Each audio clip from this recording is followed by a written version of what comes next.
I'm not. Let me get there. Oh, you just okay. You can start. I'm just seeing your. Oh God, I'm just seeing your. Let me send it to. I'm just seeing your slide. It's it looked like you sent it this morning, but let's see what we can do. I said the slide is with you right now, but you see now you can start talking, but when we start so that we can be doing all that things because we are online already. You see now you can start talking, please, so we can get cracking, and then we have. Started talking in parentheses so that we can drive somewhere with this economics of dairy so that we can improve our economy like and national growth and gross domestic product. We will call Celestine Ayok to discuss briefly or in a little bit the personality we are dealing with, the Professor Hussaina Makun. Is an expert in dairy. Ayok is expert in dairy.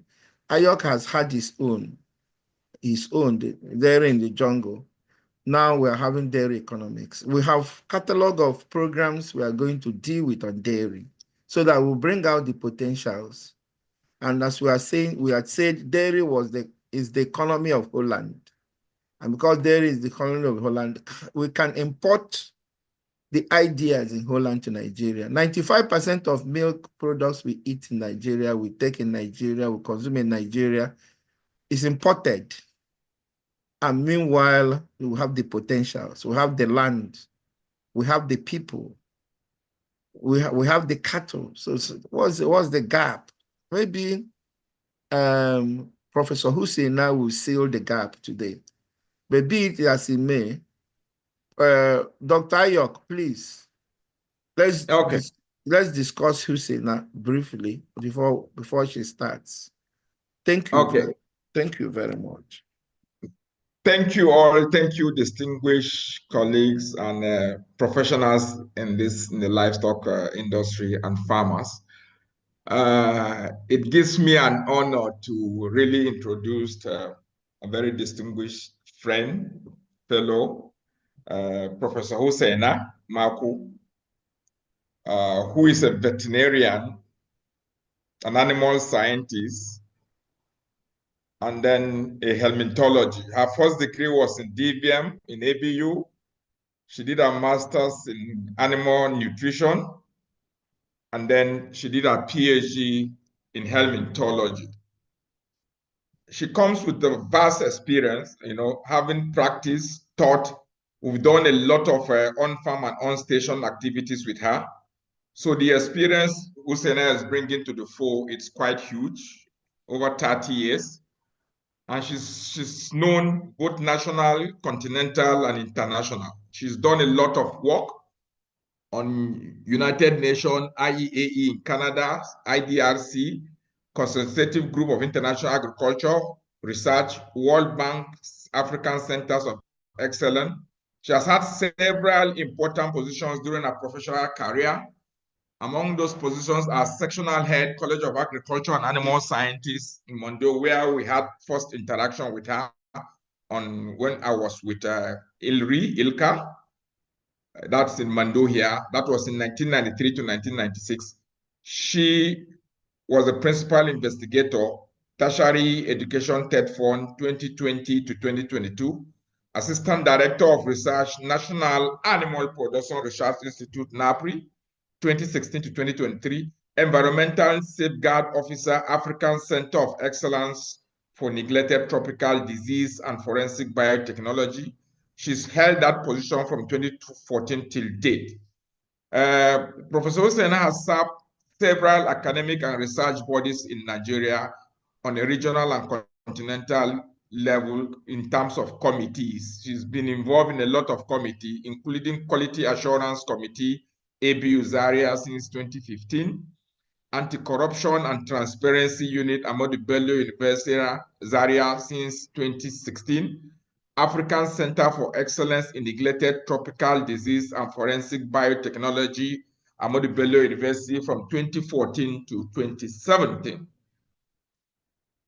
Prof also was in the COVID-19 task force with ABU, with Kaduna State Government of Nigeria from 2020 to 2022. And then she has served as the Vice President of National Veterinary Research Medical Association, Kaduna State branch from 2004 to 2010. That's 6 years. And then furthermore, she has taught a variety of courses, including parasitology, helmintology, biotechnology, forensic science, disease, and nutritional interactions at both undergraduate, graduate, and postgraduate level within ABU.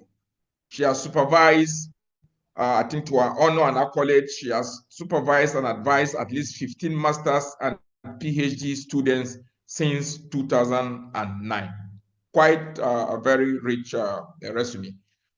Makun, as I normally call her, has won several competitive research grants and awards, including 4 from the United Nations International Atomic Energy Agency from 2015 to 2023. These grants focus on genetic variation and control control or resistance to infectious disease in small ruminants for improving animal productivity, control of parasitic and transboundary disease using nuclear techniques to improve livestock productivity, integrated soil cropping livestock production system, and also improving livestock productivity through enhanced nutrition, reproductive efficiency, and genetic evaluation using nuclear and molecular techniques.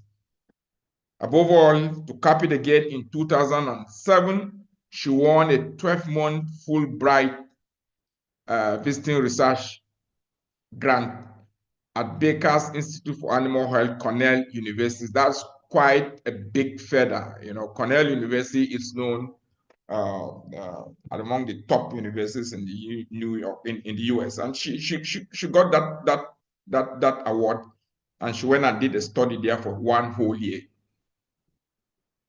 She's currently into a lot of research and development work, and is focusing on breeding, selection for resilience against gastrointestinal parasitism, and improved growth performance in 3 indigenous breed of goats in Nigeria. In the course of her teaching, research, development work, Professor Hussaina has authored or co-authored over 44 publications, of which about 30 are in peer-reviewed journals and books. She comes with quite a rich resume, and we hope that this knowledge is going to come to bear in this presentation. Thank you once again. Let me formally and officially introduce Professor Hussaina to this program. Thank you. Yeah, thank Professor you. Hussaina, over, please. Yeah, over to you, Professor Hussaina. Unmute yourself, add your video, and people are eager, and there's going to be an explosion of audience today. You can see your slide is about to be shown, yes. Yeah. Thank you, Dr. Ayo, for that introduction. I wonder when you find the time to bring out all these on me, but I want to thank you very much for giving us this introduction. And to Bluebird Television, I give gratitude to Almighty God for us to come here today to learn from each other. I'll give you a little of what we've been doing here. Most of what I'm going to talk about is activities that have been going on in the National Animal Production Research Institute.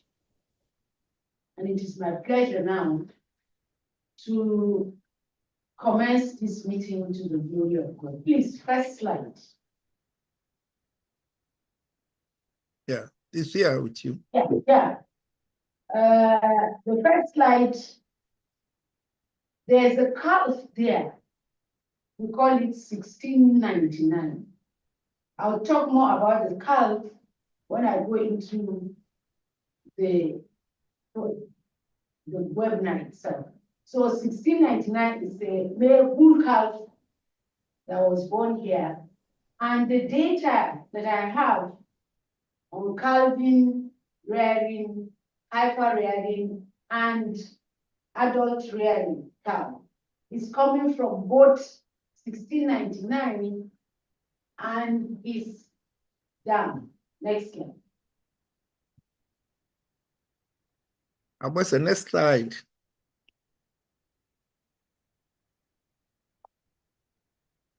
Yeah. Can you press it? Can you press it? Please go down. Cursor, Use your cursor, please. Yeah. So the outline of this presentation is, number one, to look at dairy farming. As an introduction, look at dairy farming in Nigeria, milk, then dairy production system, because that will tell us what we have in Nigeria as far as dairy is concerned. Then we'll go into the economics of dairy, and you know for sure that pasture or feed constitute a very important aspect of dairy production.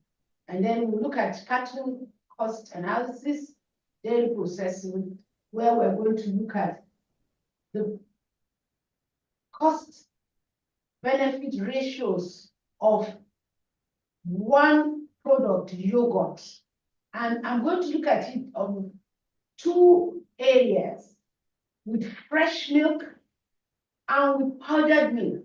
Then I'm going to compare our prices in 2021 and 2024. So you see what has happened to us. Next slide.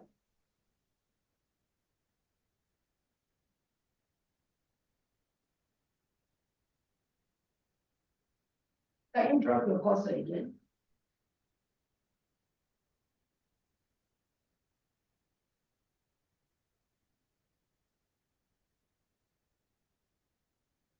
So let me know that from April 3rd, 2022, that we have approximately 20 million cattle. About 82% of that are found in extensive production, while 16.8% are found in semi-intensive or extensive. Only about 1–2% are into commercial intensive production. So the current production of milk is about 40%. What will be that by 2050? This is what we are here to ask ourselves. Because we are just producing 40% when the population is about 220. What will happen to us when the population is about 400 and counting? And in this production system, we have mainly indigenous cattle processed for production. Processes are used mainly in semi-intensive and commercial farming, while most of our indigenous farmers use cattle, indigenous cattle. And the common breeds that we have, we've been crossing with is the Frisian. However, let me pause here and give a real life situation we had. While we were distributing crosses to farmers, we took a bull to the farm, to the community, for them to use a 50-50. for them to use to upgrade their indigenous cattle, because we believe from our experience that a 50-50 crossbred in our indigenous community will be a burden to the farmer. The burden of disease, the burden of even feed, because to feed a crossbred, you'll be looking at 3 times the feed required for the indigenous one. So by the time we got back 2-3 years later, we find out what has happened to, what kind of upgrades do we have in that area. We found that the bull that we gave them could no longer mount because it became so huge. And they claimed that he was breaking the backs of their, particularly primiparous heifers. And so what we decided to do is to withdraw that one and replace. So here is the challenge now. If we give 50-50 to farmers, we need to keep going back to see how the upgrade is going.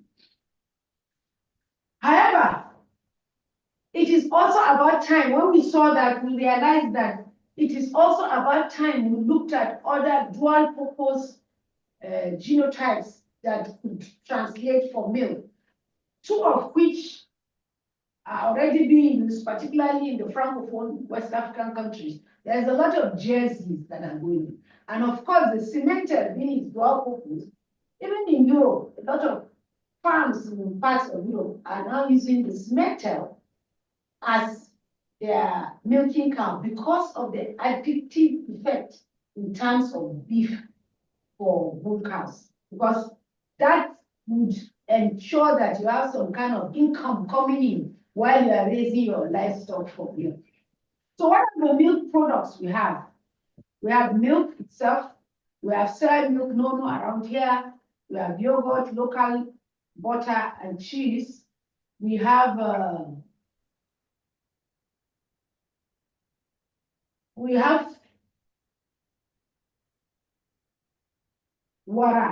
maishanu, chukui, and the rest of them. Next slide, please. What is milk? We all know what milk is. Ideally, that was something that was meant for the newborn. However, it is now used as food for humans. And the fact that it's a complete food makes it very, very useful in the area of nutrition of man, particularly in young children. So what are the milk composition? We have most of what you have in milk to be water. Then you have proteins, you have fat, you have sugars, and you have minerals. Next slide, please. So this is what it's all about, milk. Next slide. Here, I just tried to look at cow milk production. Sorry, go back. Next slide. The production of cow milk in Nigeria using FAO stats. And it was while I was doing this, I realized that in 2011, 2012, 2013, and 2014, we had an appreciable milk production increase. So along the line from 2015, the milk quantity reduced. And what comes to mind immediately may be, if you notice, that from 2015, there was a huge escalation of insecurity in most of our production system. So it is not only the crops that got affected by insecurity, but even livestock. And it's very clear here that the milk dropped when insecurity became an issue.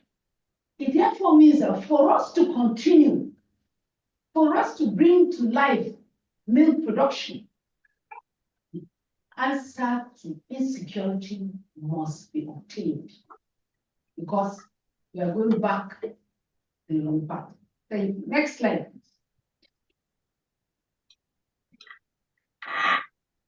There are two sources of milk that we all know, coming from the local pastoralists and both the commercial and the semi-intensive farmers. So next slide. Let me quickly run through the production system we have. We have the non-settled pastoralists. We all know them. They are people that run long distances with their herds. They move across international boundaries. They can have herds 300 and above, and they graze along fallow areas. Now, the issue here is, from one of my pastoral agronomists in my institute, when I was asking him, I said, would you rather we encourage our farmers to continue in these fallow lands?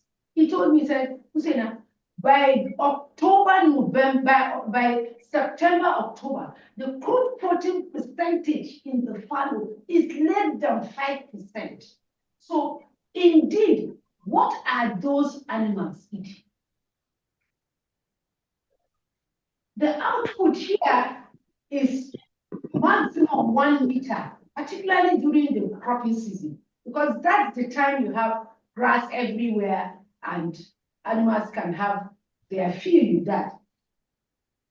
Most of these products produced here, we all know, and the rest of that. And here, there is no interference as far as reproduction is concerned. It is the brew runs with the cows, and then pregnancy is expected. Now, if you were to do a little of breed improvement here, it would be suggestive that you increase the genotype by just 25% fusion, because of all these attending issues we have talked about, disease, long disease, because they can't keep them happening. The settled Fulani pastoralists here, they are people that are now being seen around. They graze, but they come back most of the time. We found them in our neighboring areas. A little bit of feed supplementation, particularly during the dry season. And because of that, they can get milk as much as 3 liters, particularly in the growing season. Otherwise, their milk is just like 1 liter as well. Most of their labor is family oriented, so you cannot cost it. And they have similar reproductive processes as the non-settled one. However, sometimes they get government intervention in vaccination. But basically, they have similar production system. Next slide. Next slide. We have there are new people that are settling around the urban areas. If you go, you find people that have 5, 50 up to 30, they have moved up. In fact, recently, one of the farmers I was following, his cattle has reached 30. And they are usually located in the urban areas. Sometimes they do zero grazing, but most of the time they also just graze around, just like them. But the difference here is that they attempt to milk and collect milk to process into small forms or to serve as resources for bigger milk producers. So they have some market orientation and a little bit of skills sometimes in milk processing. They combine both labors of family and hired hands. Their offtake of milk here can be up to 10%. But the farm I'm following, has already called us to say, hey, come, we don't have milk. And by the time we call back, what is the situation on your farm? We realized that because of the 50-50 genotype that this person is having, feeding has also become an issue for him. We'll go to the farm and try and see if I debunk it. This is a group that the government can use for intervention because they are ready to give in more to the animals. They are ready to increase their genotype. They are ready to increase their feed. They are also ready to have vaccination and reproductive assistance. In fact, this farm I'm talking about, the farmer has even gone to the extent of calling us to come and help him with reproductive synchronization and extra insemination of his goats. So these are people that you can quickly move in and see how best you can tap onto these resources, and they will become the drivers of the dairy value chain. Next slide. Now the commercial one, a few people are there. 50 to 500 cattle, intensive feed production. Here, I may also call on the Dr. Ayok because the kind of program that he has may put these people in the number of animals. However, their production and feeding system may be different. But here, what happens is that the animals sometimes are in zero grazing. If they are not in zero grazing, they may be having their own sown pasture where animals are taken to graze. The resources here these farmers use are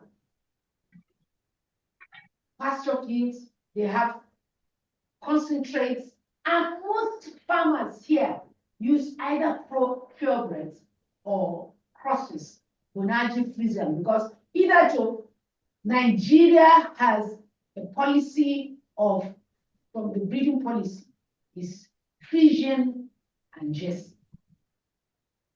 So most of the time, it's Frisian and Jersey that they use for crossing. Water requirements is a big issue here, because by the time you keep these animals, and you are requiring 80 to 120 liters of milk and water per day, water will be an issue. Therefore, before such farms are done, next slide please. Before such farms are started, please make sure that you have a good source of water, because milk, 80% of it is milk. Like I said, there are other genotypes that can be used. We have tried to bring in Urshia and Jersey. These are crosses that we had in Africa.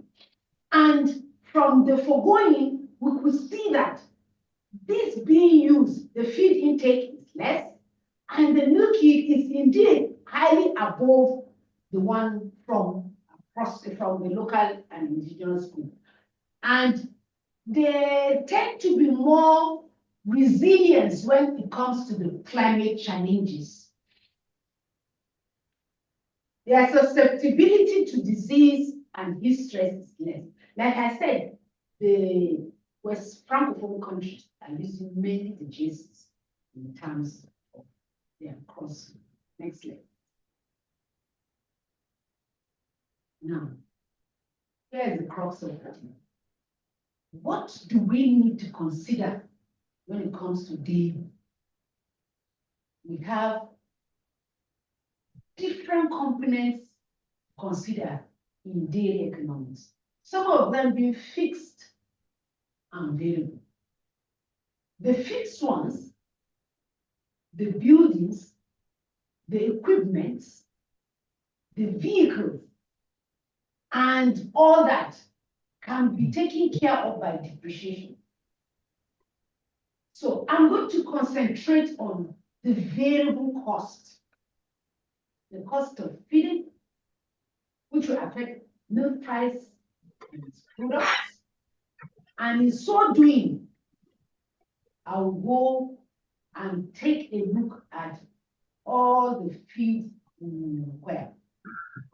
But what are those things that contribute to the economics of dairy? Like I started, effective breeding and selection of animals for hiding.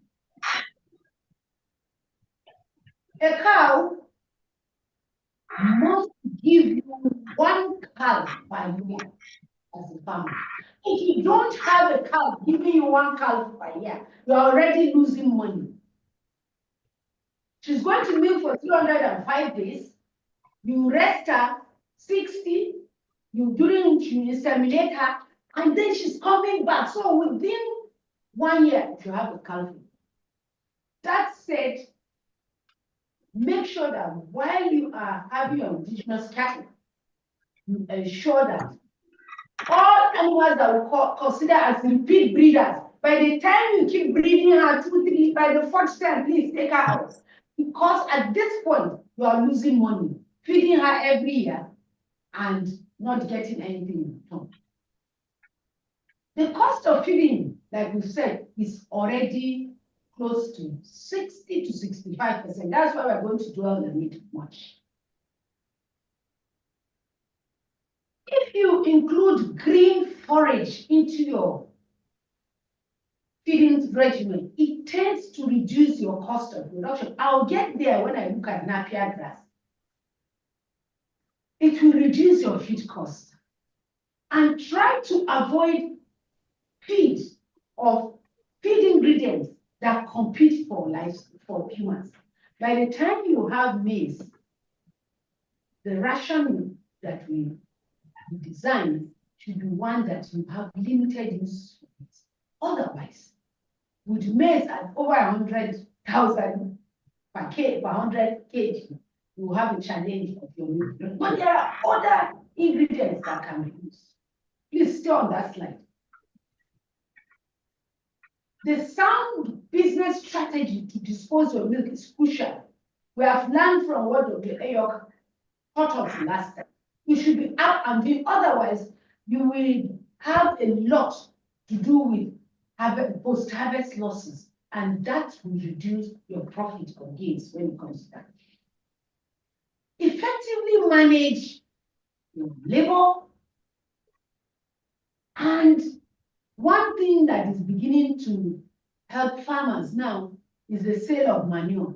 Before now, we were just allowing people to pack the manure, but it has become a good source of income. Next slide.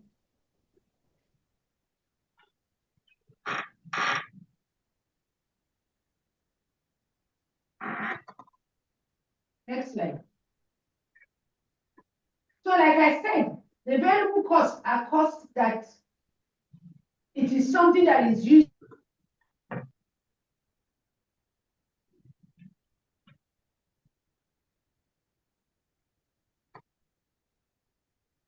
as salaries, wages, and marketing costs. Professor, go back a bit. We lost you a bit. Go back a bit. Which one? The previous slide? Or Yeah, the one you just mentioned now. So I said you have the variable or operation expenses. These are costs that are carried in one production. It will depend on the type and quantity of input. We'll see it later when I come to discuss the production costs. And this component is only used in one production system. So it includes feeds, milk itself when you are looking at processing, cost of drugs and vaccine. Drugs and vaccine will include synchronizing agents. It will also include medications and so on and so forth. Then you have energy source, and then salaries and wages, then marketing costs. Next slide. I will say we lost your slide. What's going on? Abwese, what's going on? Have we lost you? It looks like we lost Abwese. No.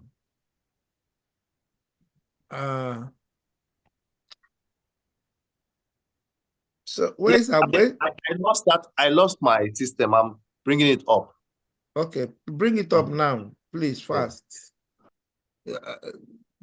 We can see, well, just as an interlude, we can see a lot of things that are in offering for the dairy industry. So we can key in. And one thing I would say is that everything we're discussing here is on YouTube. I've sent the YouTube channel.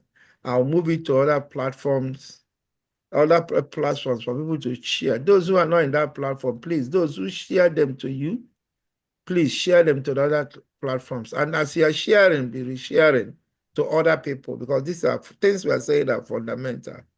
But remember, as you are watching our YouTube channel, you enhance it further by clicking the share button to share, and then notification button to be notified when we have such program, and then subscription button, that the subscribe button, to be able to get further algorithm of and the content expansion of our YouTube channel. So thank you very much. I must say, what's still going on? Because time is of essence. Yes, just I'm still struggling with it. I'll be up now. Just some minutes. I will.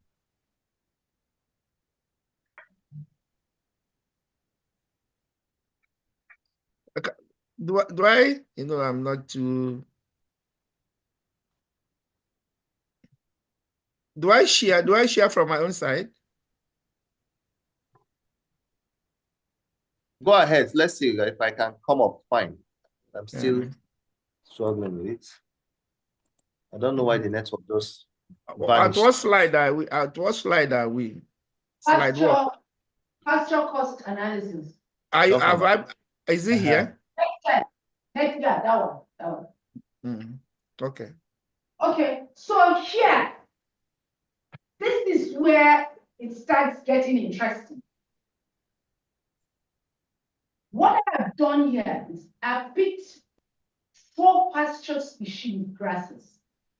All this costing is as of yesterday. And I have Digitaria smoke-side, for those of you that know it. This is a hay that is very good for calves. Has high food, very palatable for calves. Penicetum purpureum, that is your Napier grass. Mulatto is one of the hybrid grasses that is being used. It's a hybrid between Brachiaria, regensis, all about 3 antiquimbers, all of them are included.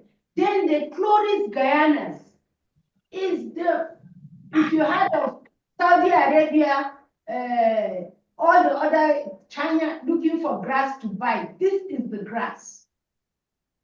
And the beauty of this grass is that it can grow from Sokoto to Lagos. So let me start. The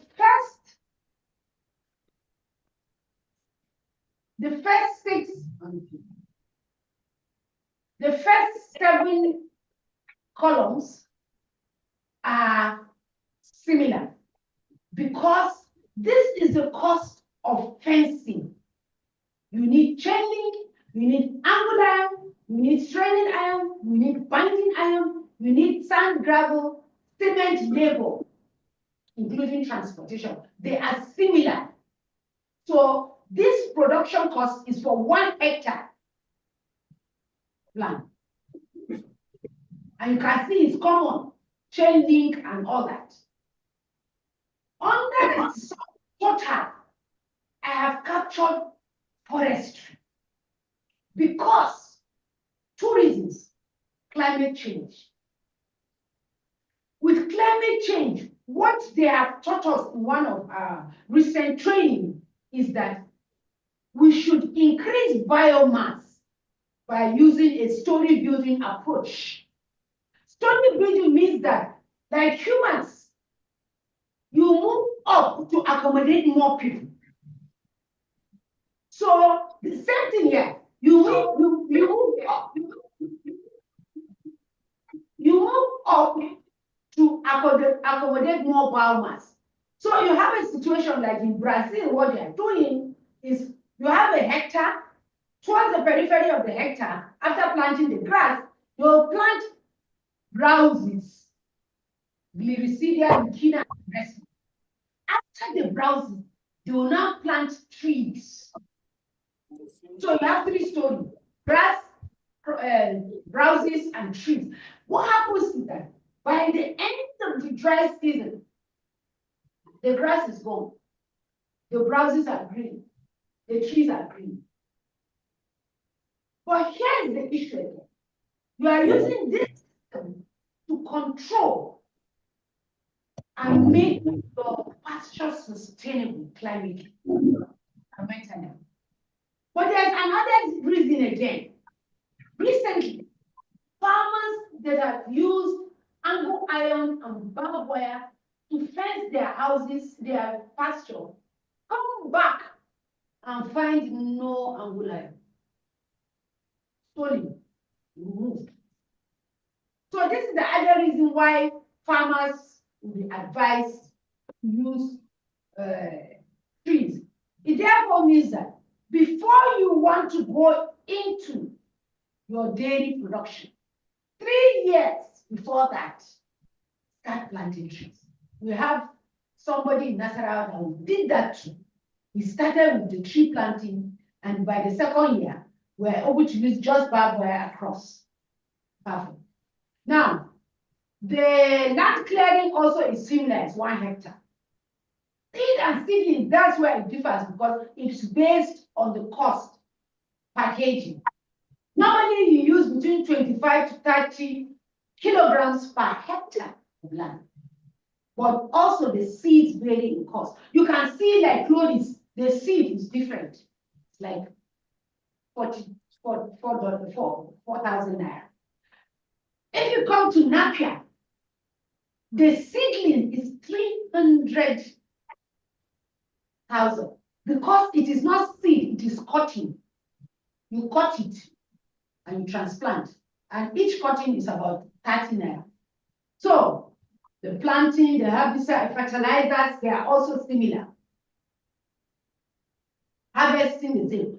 But here comes the interesting thing. At the end of the first year, the total yield is 800 bales, while 800 bales, while the 2nd year is 1,200. Because of course, you know, the first year, I'm still on that slide, please don't move.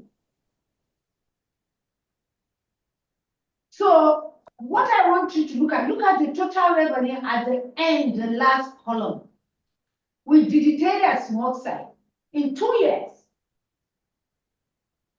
you already have 1.4 million. Next year, you are not going to put anything but fertilizer. And this is a permanent pass structure there. For Napier, the total revenue is about 20 million. Now, but hold on here. There was a farmer that when he found that he could grow pasture for sale, he took us there. We planted different types of pasture for him, chloris, brachiaria, all of them. We planted it for him, including Napier. When we went back, about 3 years later, he now told us that he wants to remove his Napier and put another, because he does not have milking cows. So it is only important because by the time you consider transporting the cut Napier to the farm where it is, you will lose a lot of money there. But for people that have land and have pasture and have cattle, Napier will be one of the good feed resources for you to translate into making money in your working farm. For Brachiaria, that's a mulatto, the profit is about 1.8, and that of Chloris is 2.2. It gets better from the third, fourth year, because all you now have to be doing is just to be removing the unwanted grass and then fertilizing. So it gets better after that. Next slide.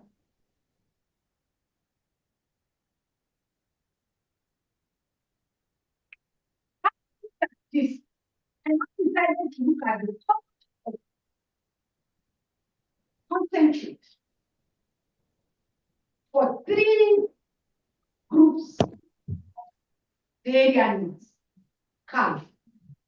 I am using the ingredients we use in my institute. We use maize because with calves, it is better to use the maize because if you don't, you may end up having poor growth in calves. Because at this point, the maize you use will not be much. However, you can also replace maize with other ingredients like soybean meal, because there you have both energy and protein. That will be a different thing, that will be a different ration, and it will give you the same. So, which offer bone meal and so on and so forth, premixes. So what we have here, for example, price per kilo for cows, about 942 naira. That of grower is about 701 naira. That of milking is 833 naira per kilo. If you look at the high farm diet, we have replaced it with maize offer. So it will reduce your cost of maize. Then, when you are feeding a 300 kilogram animal, I have looked at it without green fodder, because that will be most of what people will be using. Using green fodder, none. Dry fodder, that is hay. For the lactation period, the cost is there. For dry period of 60 days, the cost is there. At the end of the day, the total for production is there.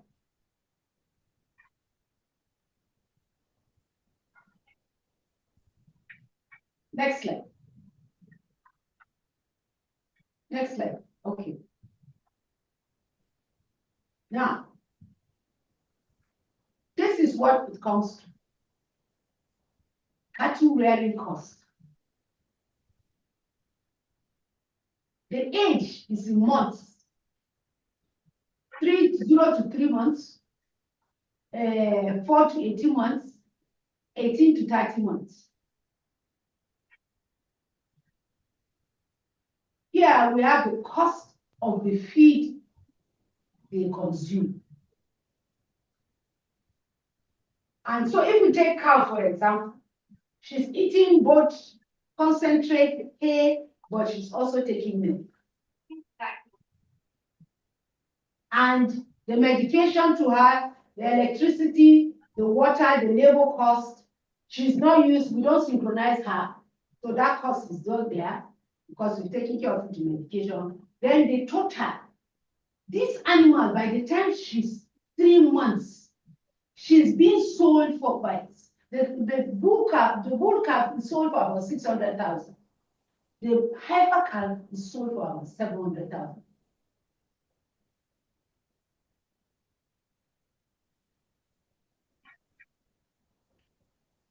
Then the weaned heifer is the same thing we have done. But if you are moving her from 700,000, by the time you complete all the feeding medication, including synchronization. She's been sold for about 4 million. That is a price outside. My institute, we don't sell it like that. We are looking at outside price. And the other one, by the time she bought, fed, she is sold for like 6 million.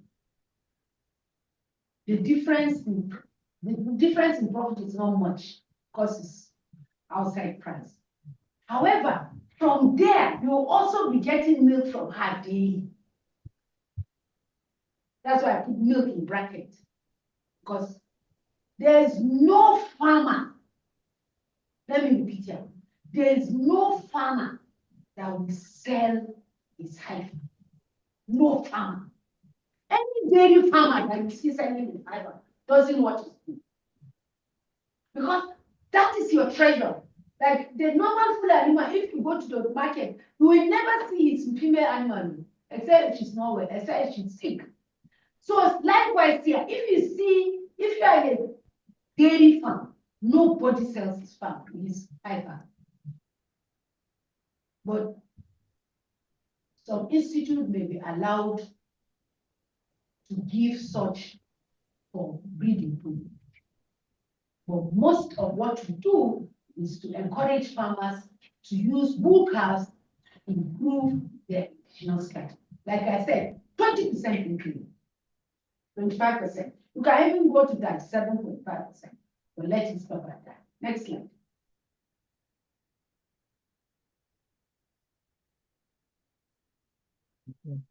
Why is it freezing? I'm trying to. It's freezing. I think is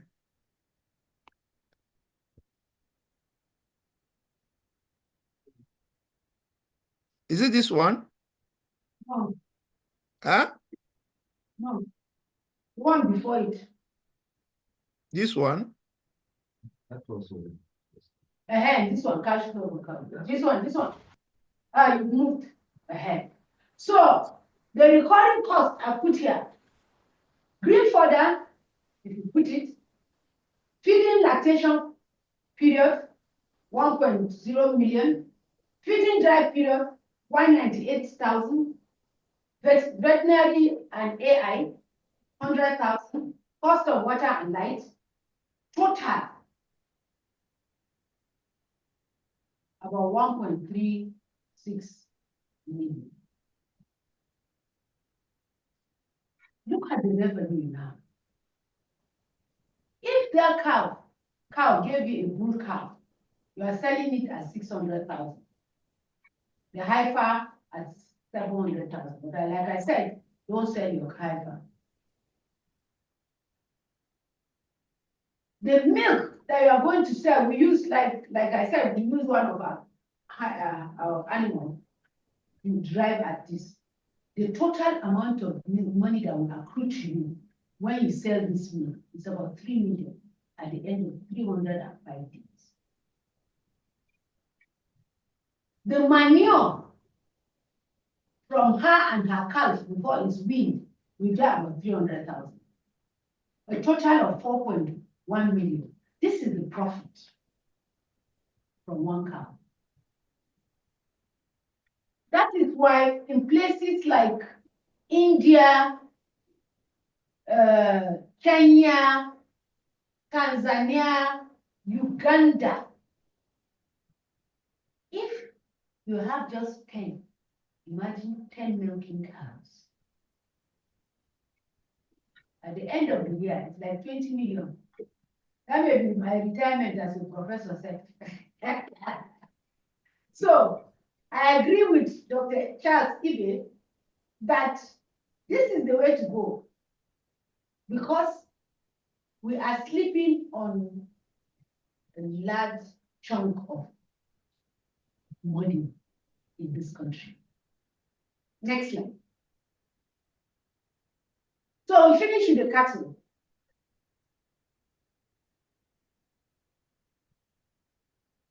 Let's go to the next slide. I'm in that slide already. Yes. What are the products? Everybody is doing yogurt in his house. Even me, I do it at times, particularly when I want to get Greek yogurt. Because it's not everywhere you get Greek yogurt. It's more expensive, it takes more time. So everybody does yogurt. Most people do yogurt in their houses. And in fact, this is something that has helped to change the economy of some small and medium scale processing units. But there are other products. You have cheese, you have butter, you have cream, and pure milk itself, pasteurized milk. In fact, when we were all growing up, I remember during the LIBCs, we usually would go and collect milk, buy milk per liter in a bottle. I don't know if anybody remembers.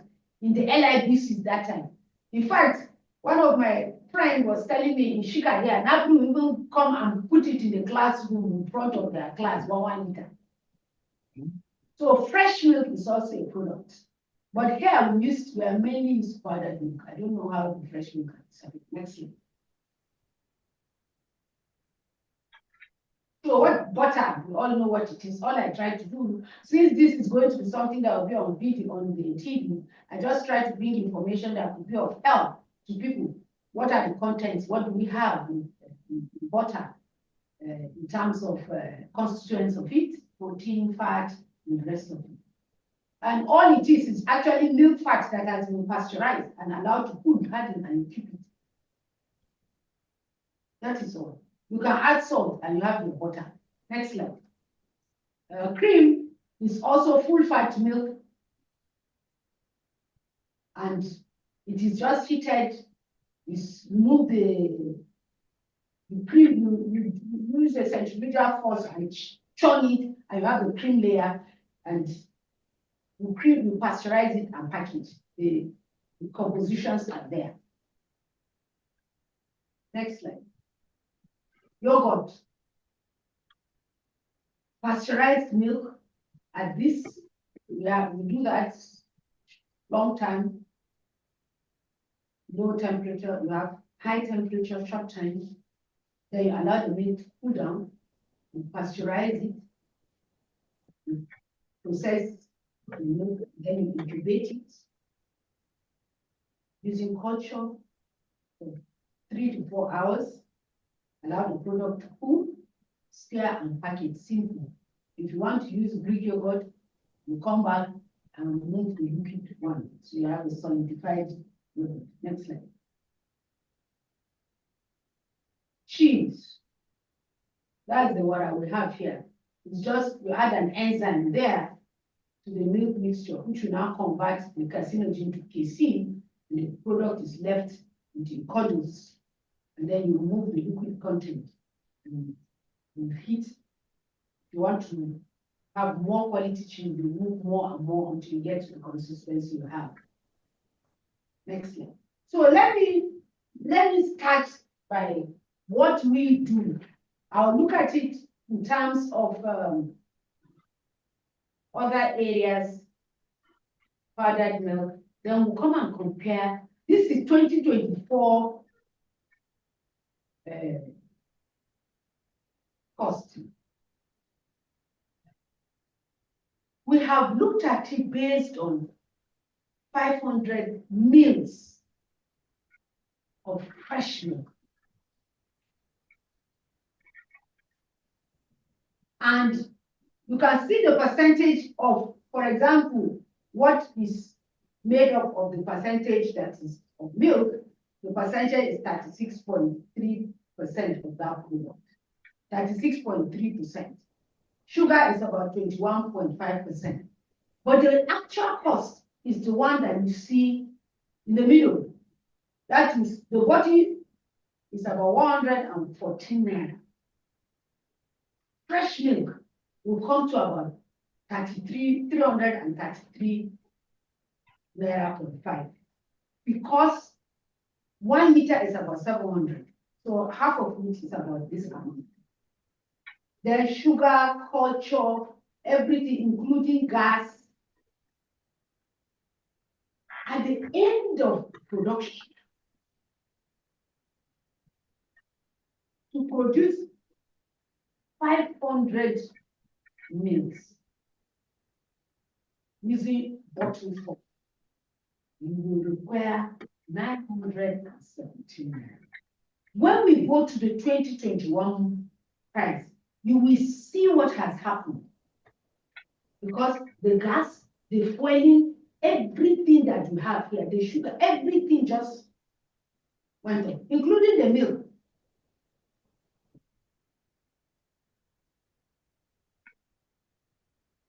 Next slide. This is producing using powdered milk and 1 liter. This was when milk was at this amount. I'm sure you know that milk is not this price. So the powdered milk here is used. So you have powdered milk, sugar, flavor, stabilizer, culture, color preservation, then the cost of the bottle caps, the label, packaging, finishing. These variable costs gets to this amount.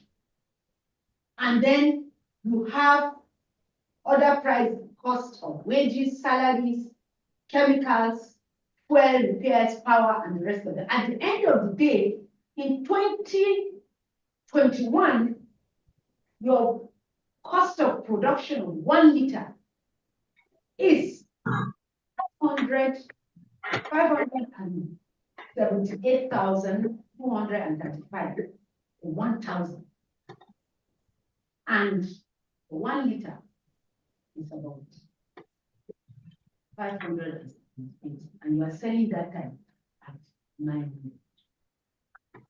You can see your profit at this point is about 56%.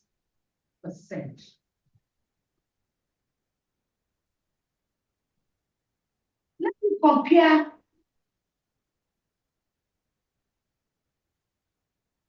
if you look at our cost of production in 2021 was 287 naira. And we sold at 400. My institute is public. 38%. But today, even at 1,000, our profit is 8.9%. We have to now see why has this changed.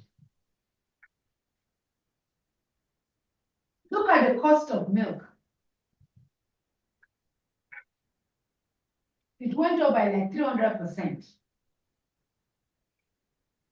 Sugar, it went up by almost the same. Fuel, everything just went up. Look at diesel. Now, for this bottle, we're going to spend 114 naira. But that time, we're spending only 18 naira. So that is why this has become an issue for us. However, I'm sure we don't, maybe my brother, Dr. Ayo, could tell us how much 500 mils of yogurt is sold. I'm not sure it's sold at 1,000 outside. But these are the realities on ground. And but if you have a dairy farm without processing, your profit comes from cattle, milk, pasture, manure. When you go to process, then you find other means of, for example, you find other means of changing or reducing dependence in certain things. For example, we could go for, instead of using electricity, we could decide to go solar to reduce some cost of energy and so on and so forth. Next slide. You want us to see your thank you?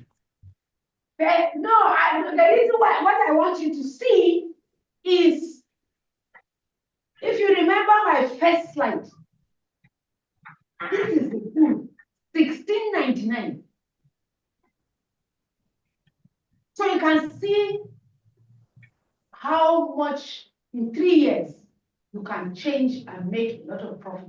This animal in Napoli will have a lot of its offspring because his dam was giving us up to 18%, 18 liters per day. We used to call him Mokochia, 18 liters per day. So for our 50, we carried him and used him on our 50-50. 1699. Please, can you, Dr. Ebe, can you? Yes. I sent you some things in the WhatsApp as well. Can you put those? Good. It will take a while. Abase, I think at this point, Abase, I will send those pictures to you, and then you will continue from where I stop. Then I'll start sharing from my end.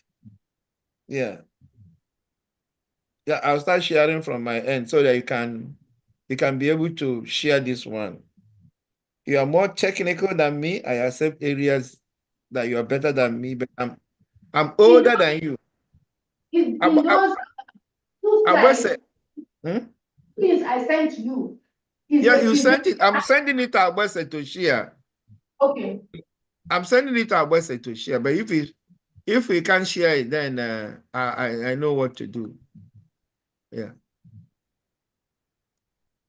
Yeah. I'm sending it to Abese. Dr. Abese, are you still with us? Hello. Yeah. Dr. Abese, are you still with us? It looks like Abese has crashed out again. But anyway, we will get there. But give me a little time. I'm here. Ayok. Dr. Ayok. Yes, sir.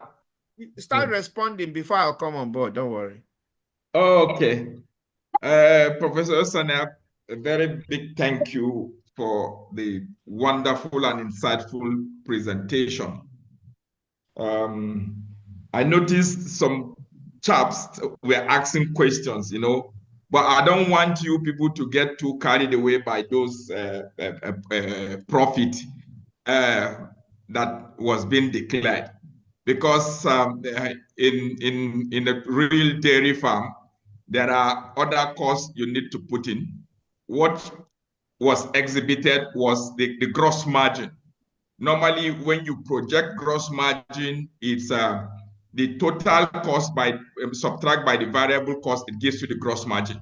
Now, when you want to start talking about the profit, you now have to bring in the salaries and other costs, then that and the other fixed costs, then that gives you the profit margin.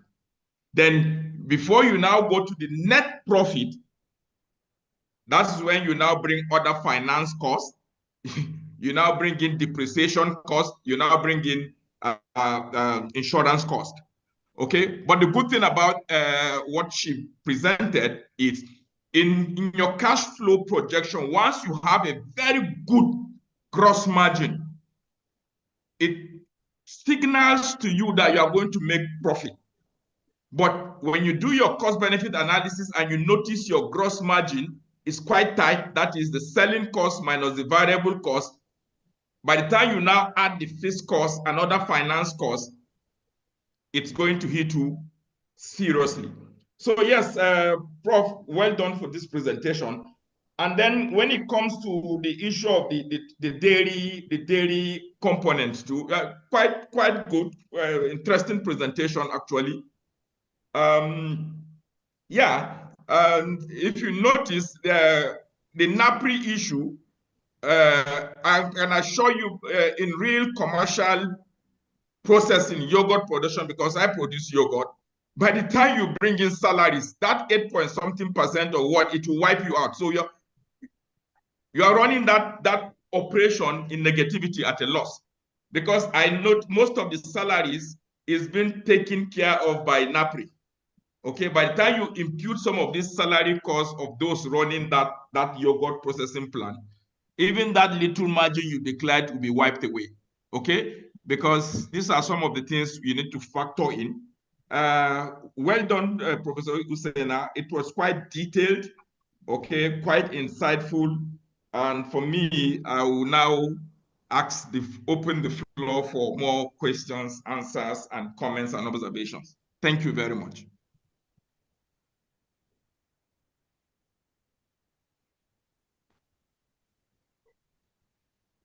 Hello? Yeah, Good. yeah, Okay. yeah. So before we get to his slide, I'm trying to see whether I can work it out.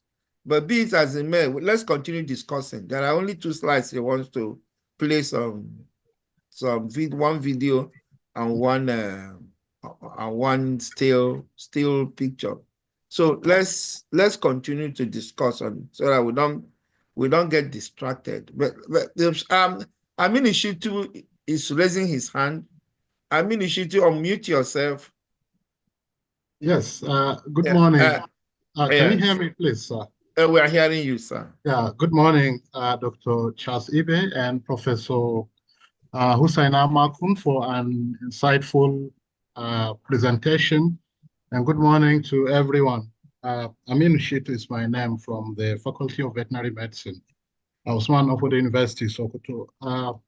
I'm quite interested in the aspect of factors that affected milk production in the country, where the speaker, Professor Makun, mentioned terrorism as one of the factors, banditry and cattle rustling, and also the economic aspect of the cost of feed, the cost of veterinary care, and other aspects of economics of dairy production. And that sounded like personal opinions from her, which of course may be true. I'm somebody who works on data, so uh, I'm I'm an epidemiologist, or having a strong interest in epidemiology and also data analytics. I'm interested in all evidence that stem from data. I'm aware of the outbreak of foot and mouth disease in the UK in 2001 as a result of the escape of virus from the lab. And when there was an outbreak of foot and mouth disease in cattle, and all the funding for disease control, for control of bovine tuberculosis in the UK were diverted to the control of foot and mouth disease. And then at that very year, 2001, the prevalence of prevalence of bovine tuberculosis in the UK was nosediving almost to zero. But when the funds were diverted to the control of foot and mouth disease, because that was the issue of concern in bovine health as of that time, and then we started to see a rise in the level of bovine tuberculosis in the UK. And if we can have here, I'm trying to make my concern is on data. Are we at all keeping data in the country? We can only make our argument very strong if we have data to back our claim on it. So all the evidence should be backed by data, and that will enable us in developing a policy recommendation. If there is a data that we can analyze, and then we say that this is the reason, this is the reason behind a decrease or decline in milk production in the country is as a result of banditry or an increase in costs and etc. Yes, of course, it may be true, but we need numbers to back it up, which seems like we don't have in the country. But if Dr. Makun can please shed more light on this, since she works in a research institute and or any other researcher working in the area of livestock economics and disease control. Thank you very Yeah, much. Ayok and Hussaina will talk different independently on this your topic. Okay, sir. Thank you very much. Very Thank interesting. you. But Ayok has done a lot of work on the security issue. Go to our channel, YouTube channel. After he must have talked, he did a lot. Ayok is lifting thousands of milk from the jungle, breaking the security protocols. But Okay, he, I will love yeah. to, yeah, But Dr. Ayok, please. if his perspective is taken as functional perspective and replicated all over the country, I think a lot of things, because you cannot be lifting people's milk without involving the indigenes. And if the indigenes know that the money they are getting is in billions, they will protect that territory. But Ayok and Hussaina, anyway, you can talk. We have a lot of discussion or discuss on that direction under Ayok's topic. So don't look at our discussions on one-off. You look at our discussions holistically in an all-embracing platforms. So, but anyway, Ayok and Hussaina should. I think Ayok first, Hussaina second. Yeah, I've already talked to Hussaina first thing in the morning when she was preparing for the presentation. I will continue to talk to her and she will link me up with Dr. Ayo. Thank you. Okay. Yeah. And then please visit our YouTube channel. Yes, I will. Yeah. I think I have already subscribed to that, sir. Okay. Yes. You are right to say that we need to do a lot on our data. I'm happy that maybe with the new livestock ministry, that is something that we should start with. Disease reporting data. We need our data to be brought in centrally for us to be able to analyze. Yeah, exactly. Thank you. Yes. So I agree with you, Intutu, that data is significant, data is important, but this discussion I had, we have our own. Let me tell you, from 1966, the Daily Research Program has had its milk production data. Yeah. It's there. So it is something we went back to and we looked at it, but I agree with you, we need to work on data. Thank you. Yeah. Thank you very much. Thank you, Professor Makun. You needed me to say something? I mean, you should too. This slide is here. This slide is here. I just wanted to bring it here because while I was preparing for this presentation, somebody called me and said that, is it true that alfalfa is growing in Nigeria? This is the alfalfa. Yes. This is the alfalfa in Napoli. However, like I told him, number one, the seed of alfalfa that we got is not coming from Europe.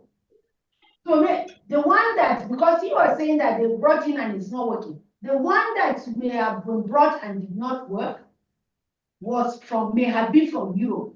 This seed comes from China. Number two, one of the people that brought the seed that I know of planted it in the rainy season. You don't plant alfalfa in Nigeria in the rainy season. You plant alfalfa during the winter. Same thing you do with wheat. The next thing is the fact that irrigation, water. And like you said, if they are sending those Cameroonian, if the Cameroonian dam is open, we can have better use for it because alfalfa will not survive without irrigation. So look at the cost of irrigation, look at the cost of, if I even pest, for us to get it to this point, we have to fight with lizard, rats, and everybody there. So alfalfa does grow in Nigeria. Thank you. Yeah, Wushishi wants to, I have Wushishi, I have Aliu. Wushishi, unmute Hello. yourself and then ask your question and contribute or ask your question. Hello. Yeah, we're here. Very much presenter for a wonderful delivery. I don't know how to describe the presenter, but I think she's an all-rounder, whether she's a vet or an animal scientist. Thank you very much, Prof. I want to make this quick comment and ask just one question. And she has told us that 82% of cattle in Nigeria are still in the hands of pastoralists. So I want to believe that every such platform to share information, we should please factor them into it. They need to hear what we are hearing now, because I don't know how many of us here really have cows. The people that have these cows and are producing this 1 liter should hear this cogent information. Information. Two, with the data you have shown us, we want to believe that it will woo any investor to come into dairy. And with the revenue you have demonstrated from dairy, we want to believe NAPRI is sitting on millions of naira. So I think NAPRI is very, very on the issue of, you mentioned the dairy policy, and from what NAPRI or nationally we have been promoting is the Frisian, Jersey. These are temperate breeds. We can't deny the fact that they are good milk producers. But you have also told us that each attempt to increase exotic genes calls for increased input on the part of the farmer. I think it's high time we begin to look at other tropical dairy breeds. In Brazil here, there's a lot of them and they are doing perfectly fine under the sun. So each time we talk about dairy, we talk about Frisian. We have been on this for decades. In Brazil, there are tropical dairy breeds on grass and they are producing milk very well. So we should begin to think away from temperate breeds for the dairy. My question is this: what has NAPRI done in the area of genetic improvement of our indigenous breed? Should we continue with this narrative that our indigenous breed are giving us 1 liter, 2 liter, and all this rush to artificial insemination? What are we doing to improve? What are we doing concerning selective breeding to first of all improve the dairy potentials of our indigenous breed? What is NAPRI doing on this part, apart from just crossbreeding? Thank you very much.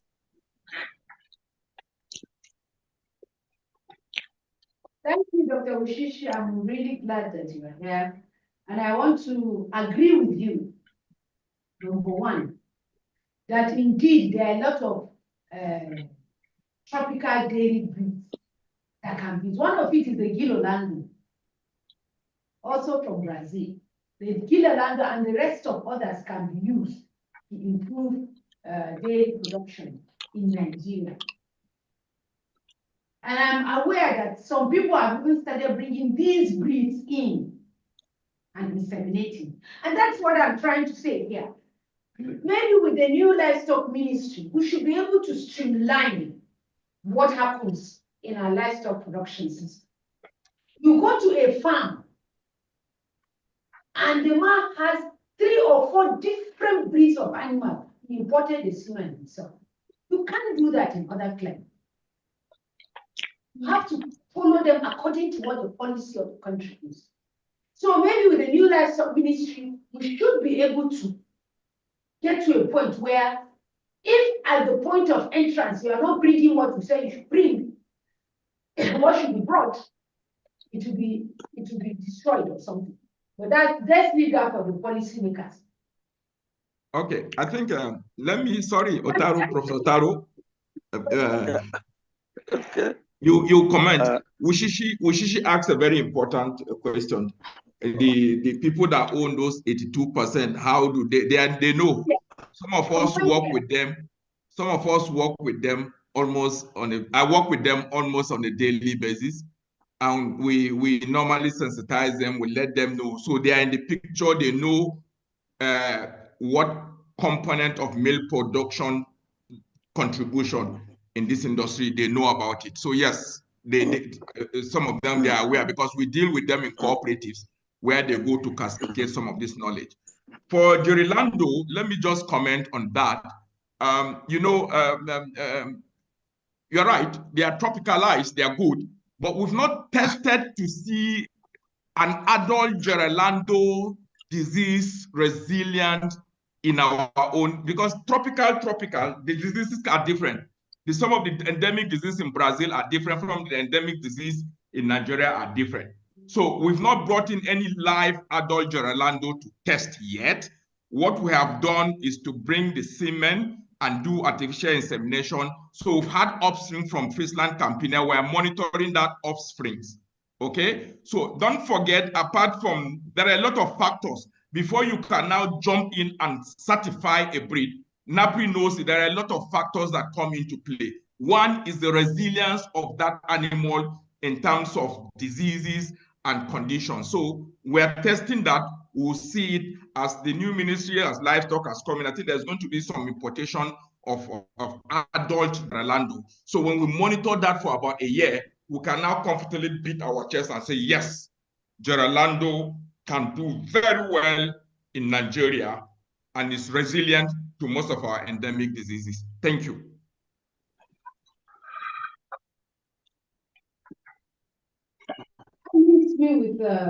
In addition, there's I'm not aware, maybe one of the members of the committee they call FUDECO, Fulani Development Committee. I think maybe a member is there. However, if there's none, I'm a member of a group where they are there. So most of this information is usually sent directly to them. So like Dr. Ayok said, we deal with these people and we already have trained them in one basic thing or the other and how to handle their milk production in terms of cost, in terms of even milk hygiene. We do that. So this information gets to them.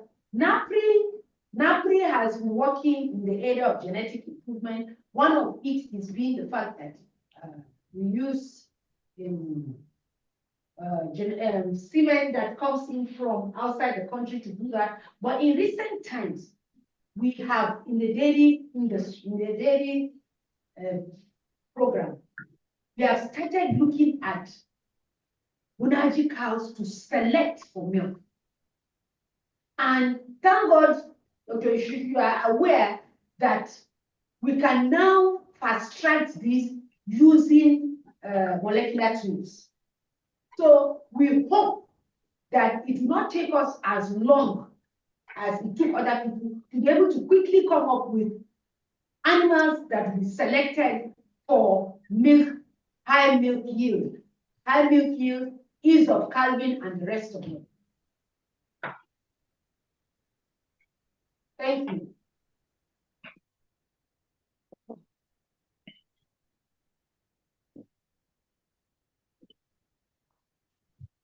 Hello. Hello. Hello. Prof, you can go on and talk. Okay. Good morning, everybody. Let me start by appreciating the presenter for a good presentation. I have had everything being said. I just want to comment on two things or three things. First, the cost of daily production. I think Dr. Ayok has said it. We should not be too ambitious about the revenue aspect, because if you really put the cost of labor and the cost of medication, it's not as fantastic as a presenter. Even I did study with just goats, and I really estimated the cost of production. Everything I put, if I got negative profit. So it's not that the labor is not something that one should downplay. I think in a paper like this, we should be trying to be realistic about the cost of labor, because it's very, very important, so that we'll be farmer, we'll know where to lay emphasis on. On the issue of our indigenous cattle, I don't always like the figure always given to them concerning milk production, that 1 liter, 1 liter. That is not their capacity. No, that is not their genetic capacity. The problem has been that of feeding. When the white men were here in the 60s, they did studies with our indigenous cattle, the white Fulani, and they reported that they could produce 4 liters of milk per day. But here we keep on saying 0.5 liter, 1 liter. No, they have capacity more than that. So I think the issue is actually feed.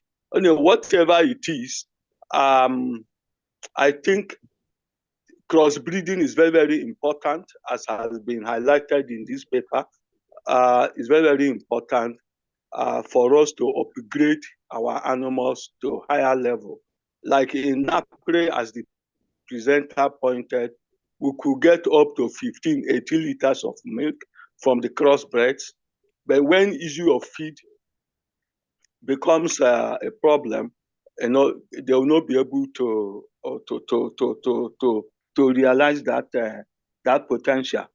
Feed is very, very important. We should not overlook that. Concerning genetic improvement, when we talk about genetic improvement and we ask NAPRE, what has NAPRE been doing? I think we should also ask the federal government that how has the federal government been consistent in funding breeding work in NAPRE? Breeding work is something that's very, very expensive. So it's not something that you play with, and you do it over a long period of time with consistency for you to get the result. But if you don't fund it, how do you get it? I want to make one example. When Olusegun became the president of this country, for 8 years, the institute was not getting any research grant for the breeding work, and we lost the little that we achieved over the years. So the issue of breeding is, while we tend to ask NAPRE, what have you done? I think we should also ask too, how consistent has been government be in funding breeding work in NAPRE? I am happy that we have a new ministry on livestock. Let us hope that the ministry will take it to heart to support the institute in breeding works. As the presenter said not quite long ago, there's another avenue now of this molecular genetics that can be combined with the traditional breeding work to fast track the progress that we can make in animal breeding. It's an important area that the government, the new livestock ministry, should come in to help the institute. We are ready to work to uplift animal production in the country. Please, I would like to ask a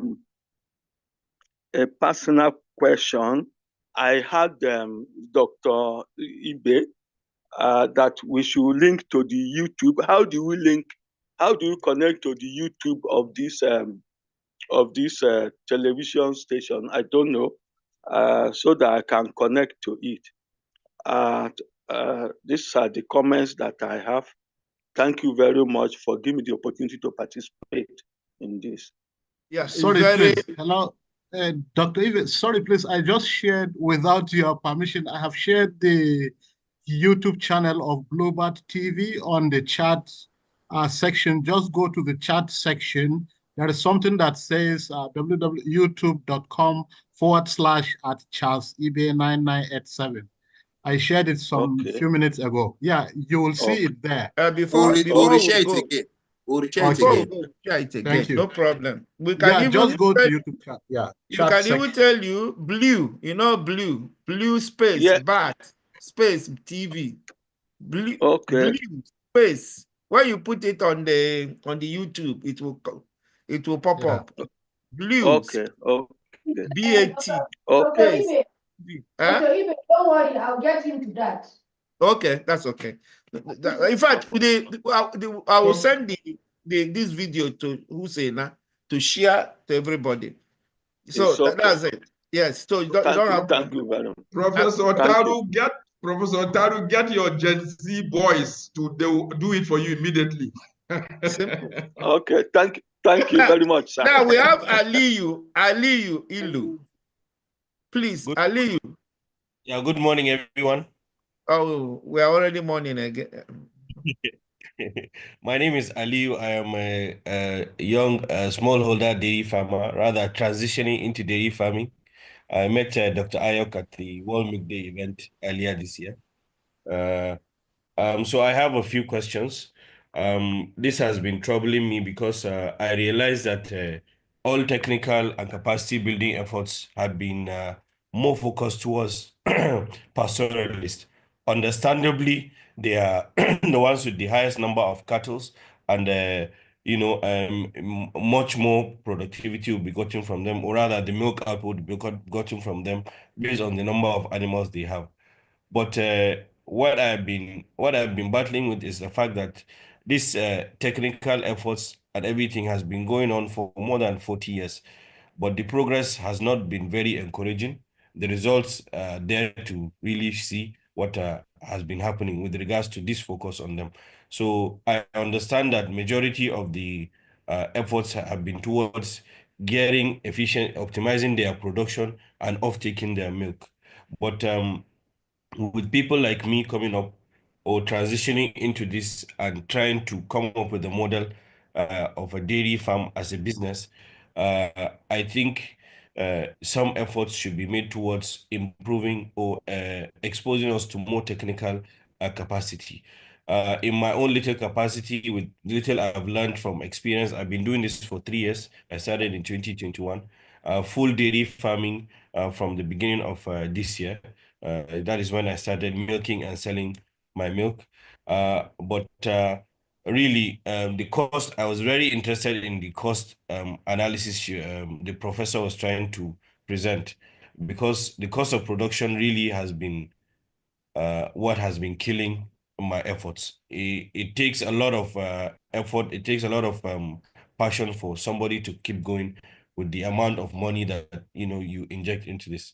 But I want to uh, I want to ask, have we looked at the reason why dairy farming has been successful in countries like East Africa, why people are able to use small spaces to produce a considerable amount of milk and make a livelihood out of this thing? Does education, formal education, have anything to do with that, kind of progress that they've been making? And in the component of feed and pasture, this commercial feed and fodder production, the issue of security is one of the things that actually I feel has hindered so many efforts. I have a land that I've grown pasture. This is the second year, but every season we battle with with cattle rearers coming in to eat the grass. So it's been quite difficult to keep up with this thing. I mean, it's been quite productive. It's been helping with the cost, but still it's a challenge. You cannot go beyond a farm that you can fence. If you say you want to do 10, 20 hectares, then you're going to face a lot of problem, a lot of challenges with people grazing on your pasture. So I hope my question is clear. Thank you very much. Yeah. I think the link we have on Ayok, the earlier, I think Ayok shared that link to with him, that video link on dairy economics and practice in the jungle. Share it. Ayok did a lot of work on this issue about security. But these, I mean, we will continue. But Ayok and Hussaina, why two of you are brought here is to share and broaden our knowledge space. Ayok and Hussaina, please respond to Aliu before we go to Adoguche. Hussaina, do I start or you will start? Okay, so let me start.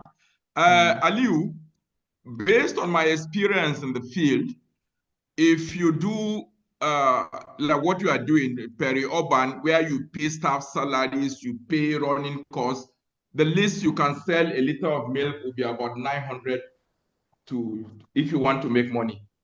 Unfortunately, you are competing with the pastoralist that does not have overhead costs, and that's why he can afford to sell his liter of milk for about 600. So what can you do to maximize your profit? For me, try to start doing cottage yogurt production. You can have my contact. I think you have my contact, where if you start doing cottage yogurt production, so what you need to do is now, once you get that milk, by the time you process it, you can now sell that liter of milk at about 2,000, 2,500. Then it will make economic sense to you. But if you are to sell that milk as it is now, or you can pasteurize it, unfortunately, you don't have facility to homogenize. So if you pasteurize it, sometimes you sell it, it settles. The milk fat content settles. But if you want to sell it as it is now, with your semi-intensive or intensification process, that liter should cost nothing less than 1,000 naira. So this is what you need to look at. And then in terms of pasture, Dr. Hussaina has said something. Try to plant that hybrid Napier grass. In the farm I built for Nestle in Gwagwalada, what I did is the effluent from the manure, from the pit, I did a pit where all the effluent goes there. I now bought a pumping machine. Every day it pumps that effluent to the hybrid Napier grass. So every day I have green grass that I cut to augment the feeding of these animals, and that has helped me reduce the concentrate cost, because the secret for dairy is if you give good quality pasture fodder, which is the cheapest, and you push your milk production to about 3-4 liters, okay, then or 5, then you can augment with concentrate, then you make money. But if the quality of your forage is less and you are trying to push that production using concentrate, it will gradually wipe you out of business. So these are some of the intrigues, but I think you have my contact. Let's keep speaking. When we speak, I will bring my experience to bear to help you in your small dairy farm, what you are doing, so that you can now start making money by doing some small level of value addition on the milk. Yeah. I don't know if maybe Hussaina can say something. Ayok belongs to a school of thought, and strong-minded, broad-minded, and broad-chested people like me who are ready to help you without even paying 1 naira. Just let's keep the industry going. Many people are not like us. Let us say it in all simplicity. Many people want 1 naira, but most of those 1 naira don't take people anywhere. The measure you give out to people free of charge, the more God gives you free of charge. I mean, most of us are not hungry. And thank God that you are in the midst of people like us. And being that you are in the midst of people like us, you will gain from us. We want to expand this industry. Yes, indigenize the expansion. And let us warn people who think foreigners do better than us. Foreigners will come here, kill your business, make their money, and run away to the next country. I know a lot of foreign companies who bring trash in this country. By the time those trash affects the industry and they are not making 1 kobo, they will run away. But we don't have any place to run to apart from this country. And that's why, as a matter of social corporate responsibility, we are trying to see how far and how best we can do to drive this industry. And we must drive industry, but we must drive in this industry from passionate point of view, not from dispassionate point of view. So please, be in touch with us. You can see a lot of things are coming up on this chat box. You can go to this chat box. You can link us with us. We have all it takes. Dr. York has given a 1 hour lecture on how to practice dairy in the jungle.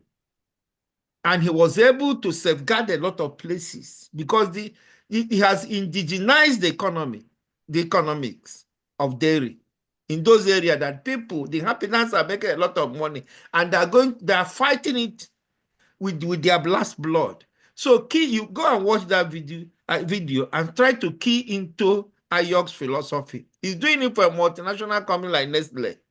So we should be doing our own to make this kind of money. So that's all I want us to for now.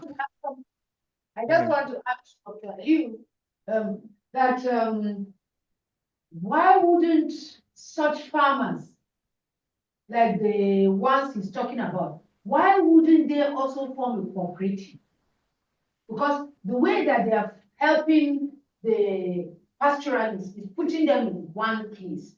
So take, for example, is it possible, and I'm sending this to Dr. LT, is it possible for such small scale, medium scale farmers like this form a cooperative and present themselves? Since we have a new ministry now, like you said, all the technical support should not go to only the pastoralists. Like I said in my presentation here, that the urban farmers, these ones like Aliu, are the people that can easily be helped as well. Because the government can come in with our technical support, with even some kind of soft loan or grant to give them, so that they can produce more of this milk and others. Meanwhile, for the insecurity, if you are formed in a cooperative, it will also help, particularly if you are around a place where people are together and you have people doing the same thing. It could be very good for you to form a cooperative and be able to help yourself as far as security is concerned. I know a farm area on your way to the airport, there are about 10 or so farms that formed themselves into that kind of security and brought in some form of security in that area. Maybe that could help. Yeah, Hussaina has said something. Let me add to what Hussaina is saying. Incentives, more especially from government, corporate social responsibilities, cannot meet you on one-on-one. It will meet you on the point of cooperative. Nobody has this time to come and, oh, Mr. A, let's do this for you. Mr. B, let's do this for you. And that's where the importance of cooperative comes into being. And I think that there used to be a Ministry of Agriculture and Cooperative. Where is cooperative subsumed? You should know and get the guidelines for cooperative association. It helps. Incentives can meet you at the corporate level or at cooperative level. Corporate level if you are doing macroeconomics, at cooperative level if you are doing microeconomics. So please indulge yourself at a cooperative level, because at that cooperative level, incentives will meet you. Incentive will not meet you on one-on-one. Thank you very much. Adoguche. At this level, sorry, to add up to what the question that came in, if we allow Dr. Ada Uguche to speak, I think he will add more light to that cooperative stuff using the Arugin Association. You are echoing. You are echoing, Abwese. You are echoing. So please shut down what is echoing, what is reflecting on. Yeah. Adoguche, please. I will need you to talk. You are in the association of ruminants in the country. And I don't know how your association is linked with the pastoralist. Hello? I don't know how your association is linked with the pastoralist. Because an integral part of your association, an integral link of the clientele base of your association is this pastoralist. They hold a very good percentage of your clientele base. How are you linking up with them? So at least to expand your space, your clientele space. Because the importance of a professional service lending business is a function of a clientele base. Absolutely. Because it is on that platform, on that stratification, that you can expand your economics, expand your service. Okay, please, yeah, you can continue. Good morning, Dr. Charles. Good morning, everyone. My name is Dr. Ada Oguche, and I'm one of the conveners of the Association of Ruminant Veterinarians in Nigeria. So in direct response to your question, Dr. Charles, we are still at that early stage of engagement with a lot of stakeholders and a lot of partners. And like you rightly said, the pastoralists are, for now, our biggest clients as veterinarians. And if we are going to be service providers and we are going to promote best practices in ruminant practice, then we need to, properly engage them. But in the coming months, we'll be sharing some of the activities that we have lined up with lots of stakeholders, including the pastoralists. My initial contribution will be to share my perspective on the dairy sector and some of the challenges that we currently face. And I'll start by sharing just a quick story. A lot of times I travel with friends and colleagues in East Africa, particularly. And one thing I notice is, say you wake up in the morning and you are going to have a cup of tea in a restaurant.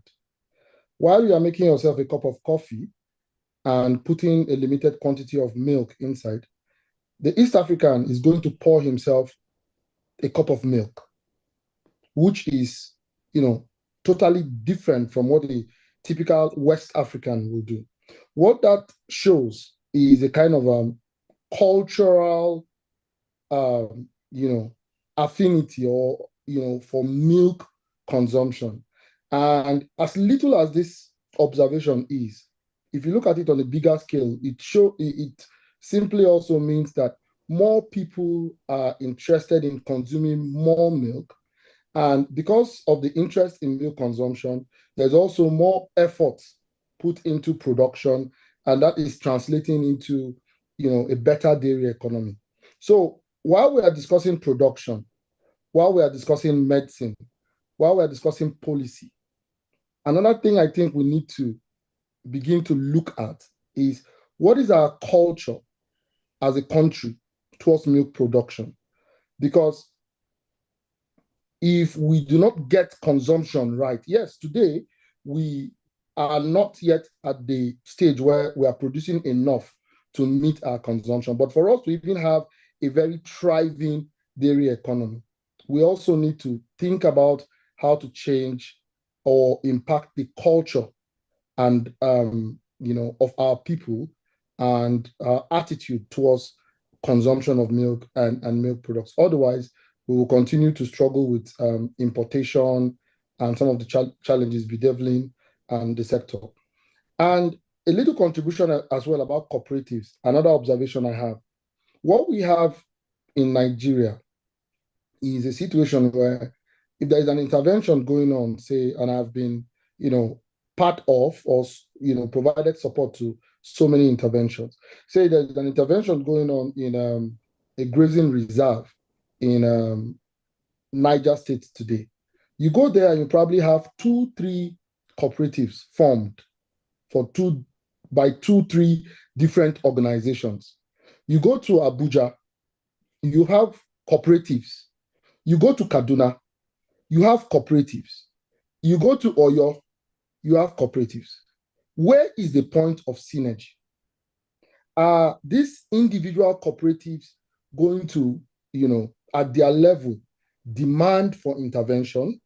And even if they will get support, how, will others benefit from such support? So there needs to be, at some point, a discussion around synergizing the efforts of these individual cooperatives. Let me just introduce the case of Uganda. Uganda has this cooperative called the UCCCU, the Uganda Crane and Creameries Cooperatives Union. It's basically one cooperative providing cover for all the dairy farmers in that country. Most interventions happening in that country would go through that cooperative. What happens then is that you see the farmers adopting, a lot of practices, getting benefits from government, getting benefits from international organizations, and everybody is carried along. But with the work we're doing in Nigeria, working in silos, that would continue to prove a challenge. So we really need to, at some point, discuss and see how we can synergize the efforts of this cooperative so that we're not having, tiny, cooperatives that are not making impact. Finally, the discussion around economics. I'm particularly happy about the topic today. And for us, or for the dairy sector to thrive, we really need to talk about economics. We don't have enough data. We need to find a way of collecting data at the level of Aruvin. Is something we have, in planning for the future, to see how we can actually collect data, every data, all types of data. Sometimes the data may not make sense, but once you're able to put data together, you are able to make sense out of it. So discussing economics is really an important step towards, having a thriving dairy sector, and it's really important for individual farmers to really key into discussions like this. Understand the economics, know where your losses are coming from. In some countries, for example, a cow will not be allowed to produce more than 2 calves, because after a lot of analysis over a duration of time, it is seen as, poor in terms of economic management to keep a cow longer than, 2 cycles. But we are not there yet, and we really need to keep having this conversation around economics so that farmers can understand better, and we can all make progress. I just want to thank the presenter and also Bluebird for the topic. Thank you very much. Thank you for showing us your bias once again, that you're a handsome man. Another one, broad-faced, broad-chested, as we are talking. Anyway, you spoke on cooperative. I think there's a department in the ministry that's cooperative ministry. They should be saddled with responsibility of regulating these cooperatives, because if you don't have regulation in place for any sport or for any area, that area might go in disarray. For what you are saying now, and we will look at it for those working in the ministries or stuff like that. Where is the cooperative now? Where is it subsumed? Before, it used to be Ministry of Agriculture and Cooperative. I don't know, but now I think it's Natural Resources or something like that. But one thing, my suggestion here in the new ministry is that we must have Agric Department of the Ministry of Livestock Resources. That's one of the departments, should be a link between the livestock resources and the Ministry of Agriculture, because there's a lot of areas they can ventilate.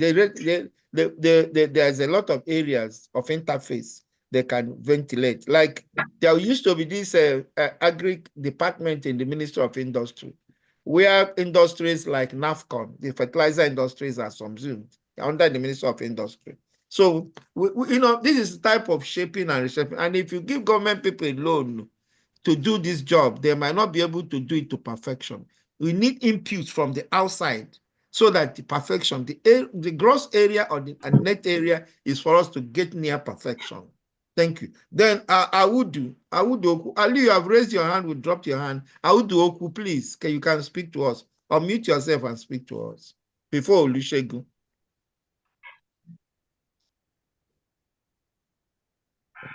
Awudu Oku. Yes. Good morning. Yeah. Good morning. Awudu Oku. Yes, we're hearing you, but shout a bit. Okay. Good morning. I just wanted to make a little contribution.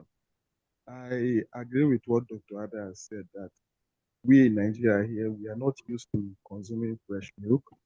And that has also affected the economics of milk, because if we are not adding value for our milk, that the only thing we use it for is yogurt, we are not doing cheese, scales that will make economic sense, or butter, it also affects the whole dairy business. And dairy all over the world, the margins are very small.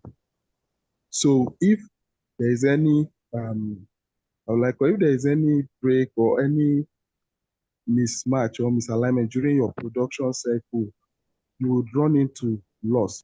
And that's why a lot of farms have been set up and they have gone aground. And then I want to also say that the national dairy policy, if it is adopted and then implemented, it will address some of these challenges. And also in that policy, there's a room for the government to set up the National Dairy Board. This board will be made up of stakeholders, technical people that will give direction to the dairy industry in Nigeria. So that's just my contribution. Thank you. Yeah, thank you very, very much. I was in Kenya and in a snacks bar in Kenya, just like Mr. Biggs. The milk they used in serving my tea was the milk gotten from a local farm, just the way they do it here in UK.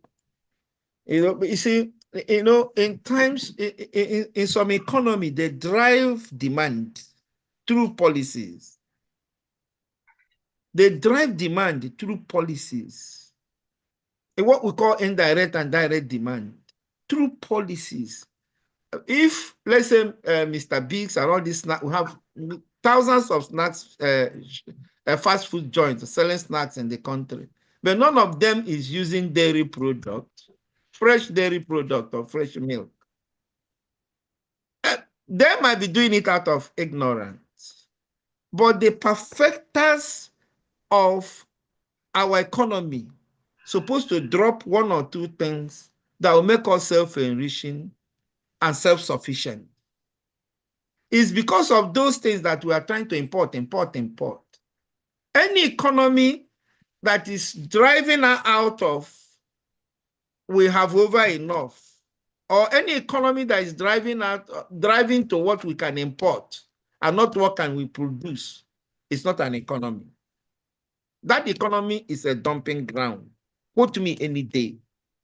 And when you are getting milk or product from outside the country, you are paid their laborers, you are paid their technical support, you paid everything, all their value chain, you are paid them from one spot to the other, the dairy product, the dairy animal, the milkers, the processors, whatever, the laborers, the gatemen, their government tax, you paid them everything. So what really you are is just to consume. You just to consume. That's all. And then maybe import tax. Import tax cannot drive this economy. Import tax is assisting other economies. No matter how you put it, no matter how you add import tax to run away from foreign economy, you will still a subset to foreign economy. Local tax is far better than import tax because you have generated employment and all at the strategic spots of the value chain. Ayok, do you have anything to say so we can continue? Ayok and Hussaina, please.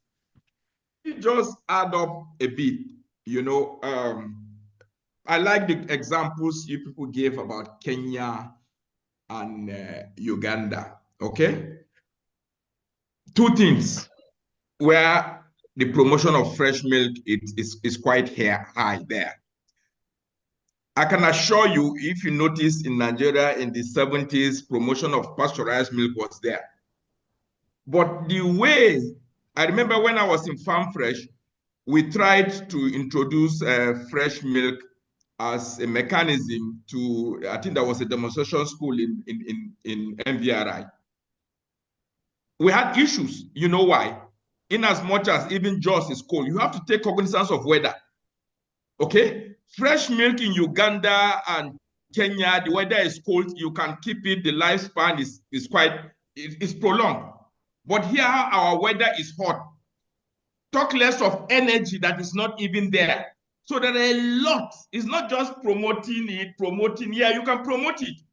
But the weather conditions can wipe fresh milk within, because I can assure you this. In Europe, yes, it's there. Even if the refrigeration system is not there, the weather is cold, you can still sustain that. So in as much as we are pushing that, we have to be very careful. I like comparing gears, but we have to take cognizance of our peculiar situation.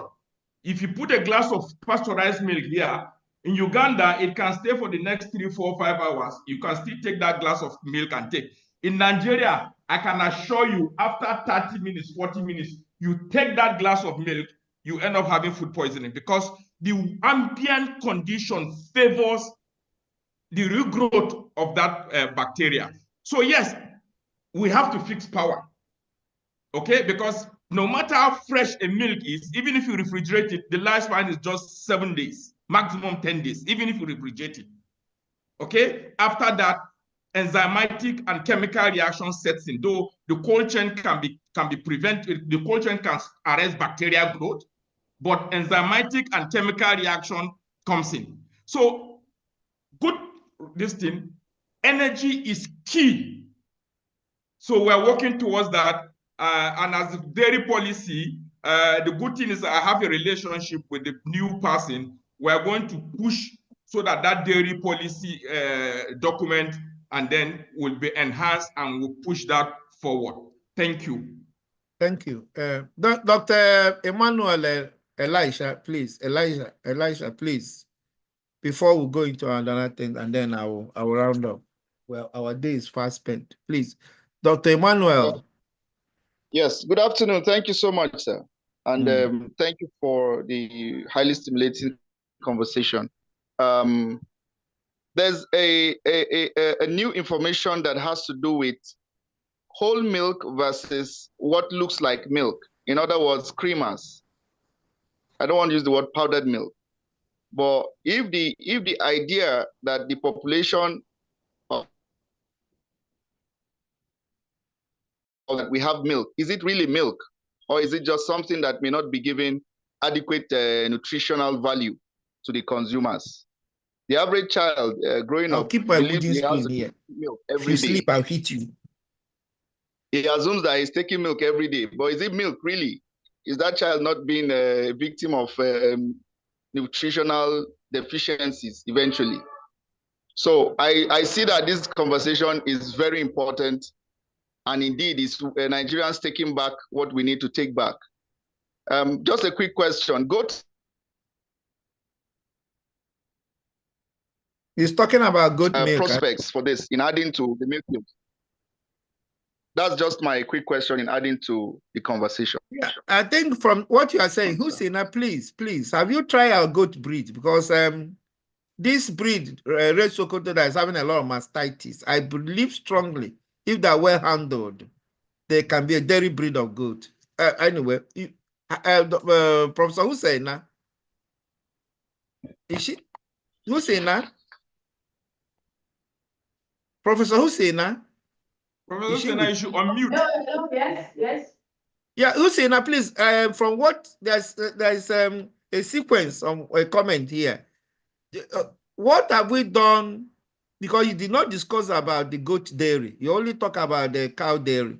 Then as a follow-up, I am asking you, this is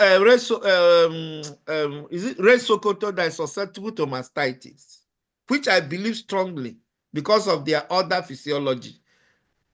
Can it, or dairy physiology, can't we domesticate it as a dairy breed of goat? And goat meat are goat milk. Goat milk is far better than, the way I understood, far better than the cattle milk. Have you done anything on Red Sokoto? Yes. Maybe Dr. Ayok is laughing. I don't know, because because there's a project domiciled in NAP, and that's what is looking at code for dual purpose production. We are trying to set milk and meat, and we come up with one goat breed. And the two breeds that have shown to be very, very promising are actually the red Sokoto goat and the Sahelian. By the time we cross them, we are seeing a good percentage increase in growth rate and some milk yield. So we are doing that, and I agree with you that the red Sokoto goat, if selected, because you don't want that pendulous order. That pendulous order causing mastitis is a no-go area for milking animals. So if you select, which you have done in Apple, we have selected a breed of Apple, have been selected to remove the pendulous order. And when we selected, I don't know if Prof. Sotaro is here. Yeah, no, Ataru will talk. Ataru will talk after. He's been raising his hands. Experiment, we have a higher increase in milk. He was able to collect up to 2 liters, I'm not sure, one liter or more from goats. If you look at literature, Sahelian goats have also been known to have high milk yield. In fact, they have higher milk than the red Sokoto goat. So with what we have, we can come up with good breeds of goats that can be selected between the Sahel and the rest of the people. We can select them for meat, we can select them for milk, and we can even come up with what we can breed.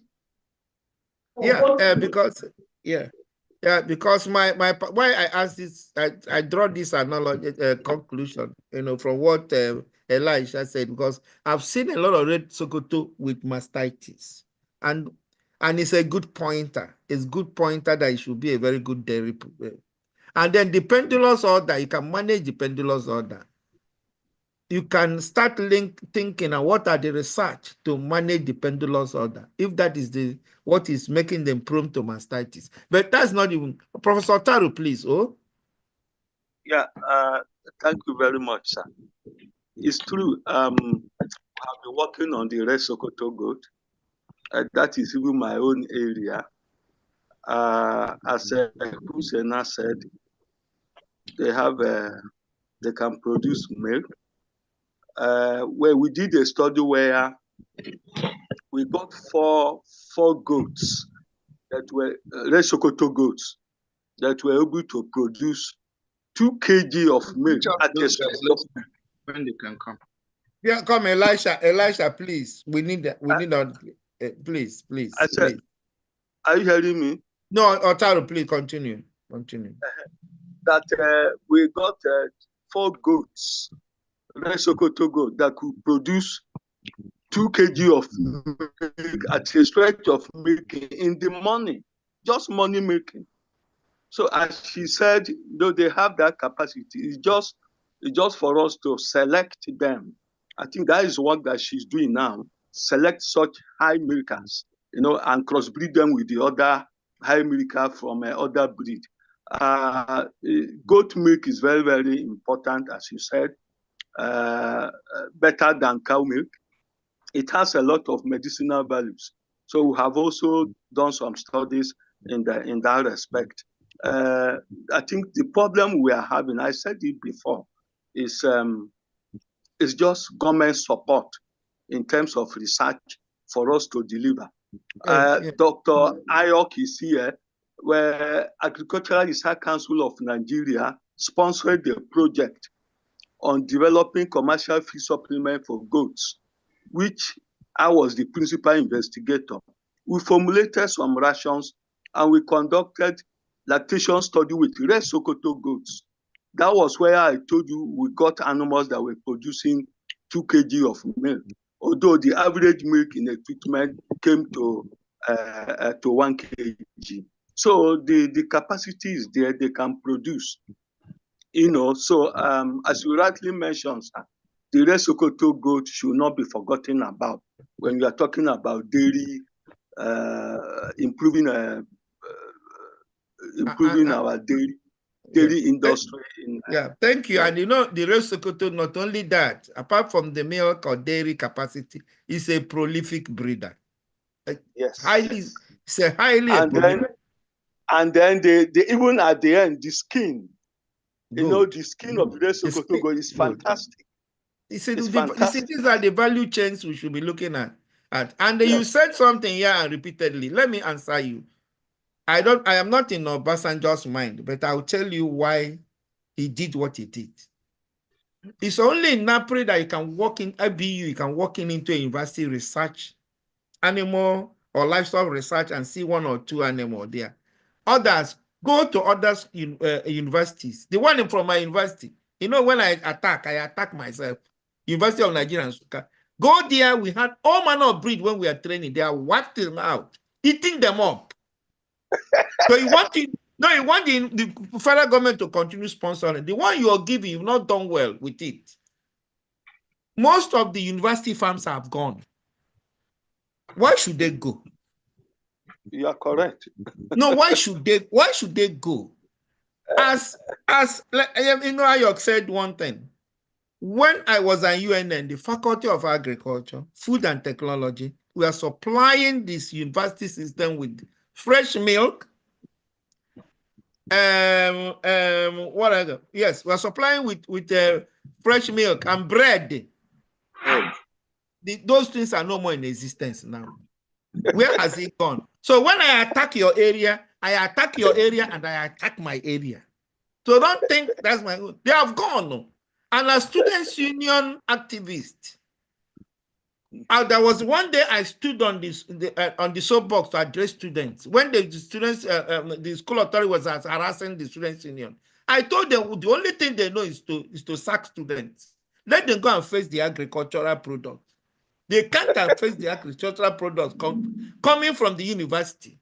That they were dying in split seconds, and they were not looking to that side. They were turning to students to sack students. So we built a system of corruption. Unfortunately, when this corruption entered universities, when proven professors, in quotes, honestly, it's unfortunate. Go to UNN now, University of Nigeria and Nsukka, where I was trained. You will see one goat. All of these lizards all over the places. Meanwhile, we have goats, we have cattle, the beef cattle, we have the Ndama, we have Friesen, we have the dairy department. Though they were going down, we have bread factory from the food science and food science and technology. Today, none of them, they are teaching the students theory. When they come out, you want them to be the best. I will thank NAPRI. I'm not saying that NAPRI is isolated from what I am saying. I'm sorry. I won't praise you like that, but at least for the mere fact you have 1 or 2, 3, 4 things they are going on, means that you are trying. But others, I'm telling you, they didn't try. So imagine all the money pumped in those universities farms. And then you know Obasanjo in his stubbornism. You know one thing about Obasanjo, he has information. Yes. He has information. The one thing about that leader is that he has information. And any area he turns his back, he has his reasons. No, let me tell you to he has his reasons. Let us continue. Somebody said I will use the West African genes or West African dwarf. That is not mastitis prone to see whether you can beef up the dairy species of goats in terms of your. So start thinking in that direction. It's all right. It's okay. Yeah, start thinking in that direction. The word. Only thing that's the word that I grew up with them, they don't produce much.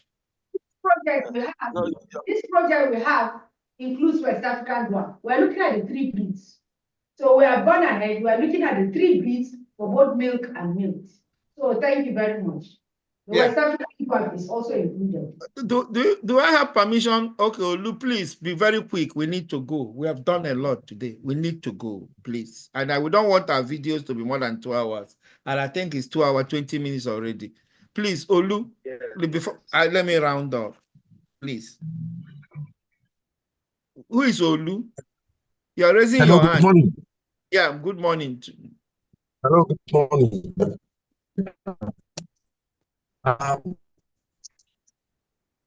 Your bandwidth. Many thanks for putting up this program and great.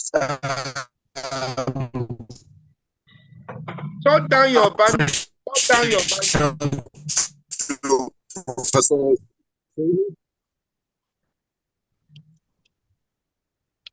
I'm on that. So thanks for that. Yeah, Olu, shut down your bandwidth, shut down your video so that enhance your bandwidth. Okay. Yeah. That better now? Yeah, it's better. Thanks for putting up this program, and many thanks to Professor Hussaini. I just wanted to say one little thing, an observation that I made earlier on. I would like if we please try to avoid certain sensitive topics. Take, for instance, speak about BSc and actually show videos of cattle with BSc. I'm a scientist and I advocate truthfulness, but this is a very political thing at the moment. If you remember, BSc cost of eradicating BSc in the UK was more than the cost of the all the money spent during the Second World War, and it nearly put the UK into bankruptcy. Now, there are a lot of people, including myself and companies that we represent, who have invested a lot and looking forward to being able to export beef from Nigeria. We don't know who listens to all of these broadcasts. When we have issues with BSc and foot and mouth in particular, we need to contain them into Nigeria and do everything to resolve them between ourselves and not speak about them to anybody outside of our country. I'd like you to remember that during the last foot and mouth in 2001 and 2007 in the UK, France, who are next door with Eurostar, going into France and back into the UK every minute, deny that they had foot and mouth. They continue to promote their export. So we also need to be mindful of the discussions regarding those two notifiable diseases, by all means. I agree that we might have foot and mouth. I agree that we might have BSc, but we need to work within our country to ensure that we eradicate them. But for marketing, promotional issues, and for investment, and for the sake of our investments, we need to please be a little bit more pragmatic, if I could put it that way, when we discuss it, because we don't know who is listening to this and who is gathering information from our discussion. Thank you very much, sir. Yeah, thank you, Lu. Ayok, I think you should call upon me to round up. Well, we are far done. Yes. Please, call me. Maybe make one comment. Call me to round up. Yes, I think thank you all for these wonderful contributions. Every contribution by each and every individual here is noted. And in the light of this, I will now call Dr. Ibe, who is the promoter of Bluebird Television, to help us round up this. And thank you, Dr. Ibe. This program, this Bluebird TV, has been honestly a source of enlightenment and education to most of us. You know, the good thing with knowledge, it's an ongoing process, so you keep on learning by the day. And I normally say nobody has monopoly of wisdom. So the more you introduce such fora, the better for all of us in this industry. Thank you once again. Yeah, thank you. Next week is another day with Dr. Lanit Beku on poultry. And he is going to deal on areas poultry farmers are losing a lot of money, wastages in the industry. We want to bring that one up. Professor Taru, I'm partially in the country and partially somewhere else, but I'll fight to see you when I come to Kaduna. I live in Kaduna town, and as a private vet. I started veterinary medicine as a pedestrian ambulatory where I am today. I will, because there are brains like you met some salient points that I really need to tap, and I really need to give you some salient advice on how we can push these things forward. Gone are days of political farmers. If you really want to do best in this country, we should shun political farming. Establish NACB. I've attacked my own institution. NACB was everything they had there. Mostly it was for the elite. And we would have run during the military government of the elite for the elite by the elite. I'm sorry. That's me. If you see me, I attack everybody. Let me finally say something here. I made it before we started.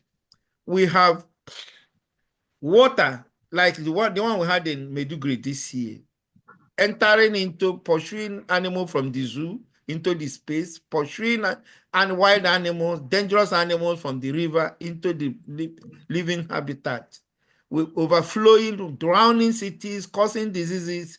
Yet this water can be rechanneled to somewhere to address some of our strategic needs. Our strategic needs of irrigating the pastures during the dry season farming, fishing, transportation, and tourism.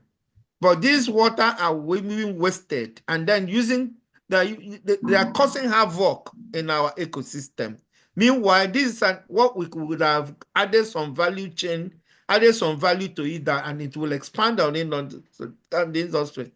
Hussaina said something that during the dry season, there's a poor yield. And why is it there's poor yield among the pastoralists? Even among the farmers, the non-pastoralist farmers, the cattle farmers or ruminant farmers. Why is it true? Because they don't have enough water. And meanwhile, during the rainy season, this water is drowning communities. You see communities sinking down. What does it take to desilt our rivers, deepen our rivers, rechannel our water? If in Amsterdam, ship are coming into Amsterdam to drop goods from this high sea because of through water channels, through artificial water canals, water channels. We'll start creating such a situation. Why cannot divert the river, Kaduna, Benue River to Bauchi, to Jigawa, to Meduguri, to Sokoto, even Sokoto River, divert it so that you don't pour much into River Niger. Because most of these tributaries, once you drop them off, very few water will enter into the main channel, water channel. And you reticulate them somewhere as dam, reticulate them as canal for dry season farming, for dry season irrigation of pastures, and not only crop, for even producing crop that you can even more than enough that you can export. Let us move. If you really want to drive our economy, you drive our economy. And okay, somebody say we are piping gas across the country. Why can't we take water across the country? No, why can't we take water across the country? And you see fish. A colleague of mine, his neighbor, his farm, the farm will every time during this overflow of water, the farm will be drowned. The farm will be drowned. This man went and built artificial system, artificial pit, that the water will come into the pit without overflowing to his farm. Dug it for 2-3 years. This man were catching fish. 2-3 years catching and smoking fish and was selling. So we should ask ourselves some basic questions in this country. How we can drive our economy. We don't drive our economy from elitist platform. We don't drive our economy from political platform. We don't, throughout the world in Thailand, it's the peasants and farmers, all this rice we eat, they're the ones that produce the rice. Now they're improving on their seed, improving on the yield, giving them some incentive, and then driving their economy. We should go towards that direction. And thanks for coming. And and we will share this video now. And Professor Hussaina, Dr. Ayok, the people invited, all the platform we are sending, divert it to them. Please, as you are watching, please remember to subscribe. Remember to subscribe to our YouTube channel. It gives us incentives to do more. And we have other dairy topics coming by next year. This year we had to. And if you go to our channel, you see Oga Celestina Ayok's own. He talked passionately or tangentially on how to this jungle economics, how you can go into the jungle and get the best of the best without them being attacked. But the only thing that you need to protect the economy of the people living in those jungle. And when you give them money, nothing will come into that community. Because that money is the driving force. But okay, be it as it may, we have a lot of topics. We have not even spoken about the equipment. Maybe IOC will come up with equipment next year. Thank you very much, Professor Taro. Thank you. Sorry, we have Professor Caleb. Yes, Kudi is always our regular customer here. The Elisha of MFSD. Abwese, my technical assistant. Amini Shitu from Sokoto. Ado Ogucha of Beatrix. Professor Hussaina, I have a lot to say about Professor Hussaina. And I won't, the one I remember now about our history, when two of us sat together, and one of the chairman of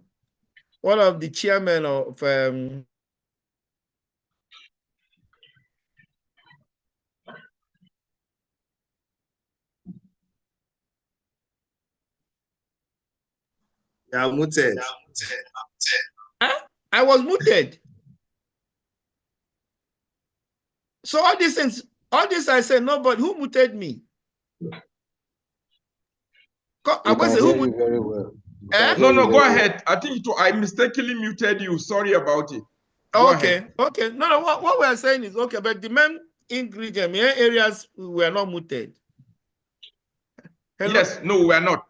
It was okay. Just a comment about Professor Hussaina, I think, so that we can round up this. Okay, Professor Hussaina and myself, when we had a long elastic MVMA Kaduna, they didn't want to go, they didn't want to hand over.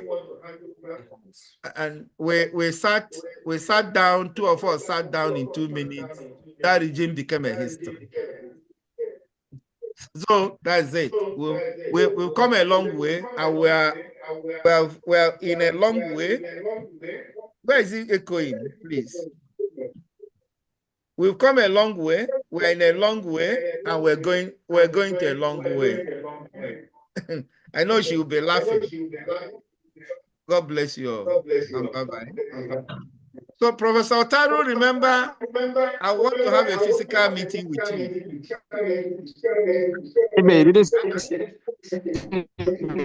Who is echoing us? Gideon Boala. 483-088. Anyway, it's telling us that our time is up. Anyway, like I said, Professor Hussaina, we had a long way. We have met in a long way again, and we're going a long way. Please don't leave me behind. You have left me behind in your professorship. I won't be a professor again in my world, but in other areas, don't leave me. Don't leave me and Ayok behind. All the best. Oh. And Otaru, we'll try to see and we'll sit down and talk. Oh, God bless you all. Bye-bye. Dr. Here, we have the CVON, former CVON, Dr. Gideon Michel Boala is with us. We have catalog of heads with us, and then continue to be with us. And we'll tell you. Sorry, we have Professor Mama. What's his mom?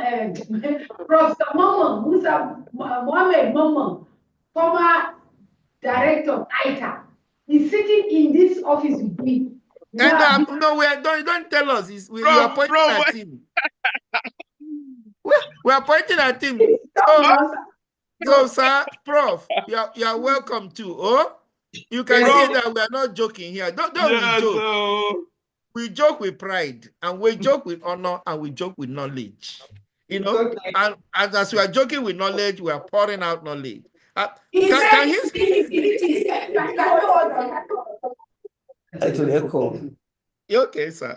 You're welcome. Sorry. Number 483-088. Good afternoon. I'm the one 483-088. Yes, so that's the big number of billion we are praying for you to have, sir. Thank you very much. That's nice to be here. Thank you. You're welcome, sir. Yes, okay. Everybody's on his own now. Happy weekend.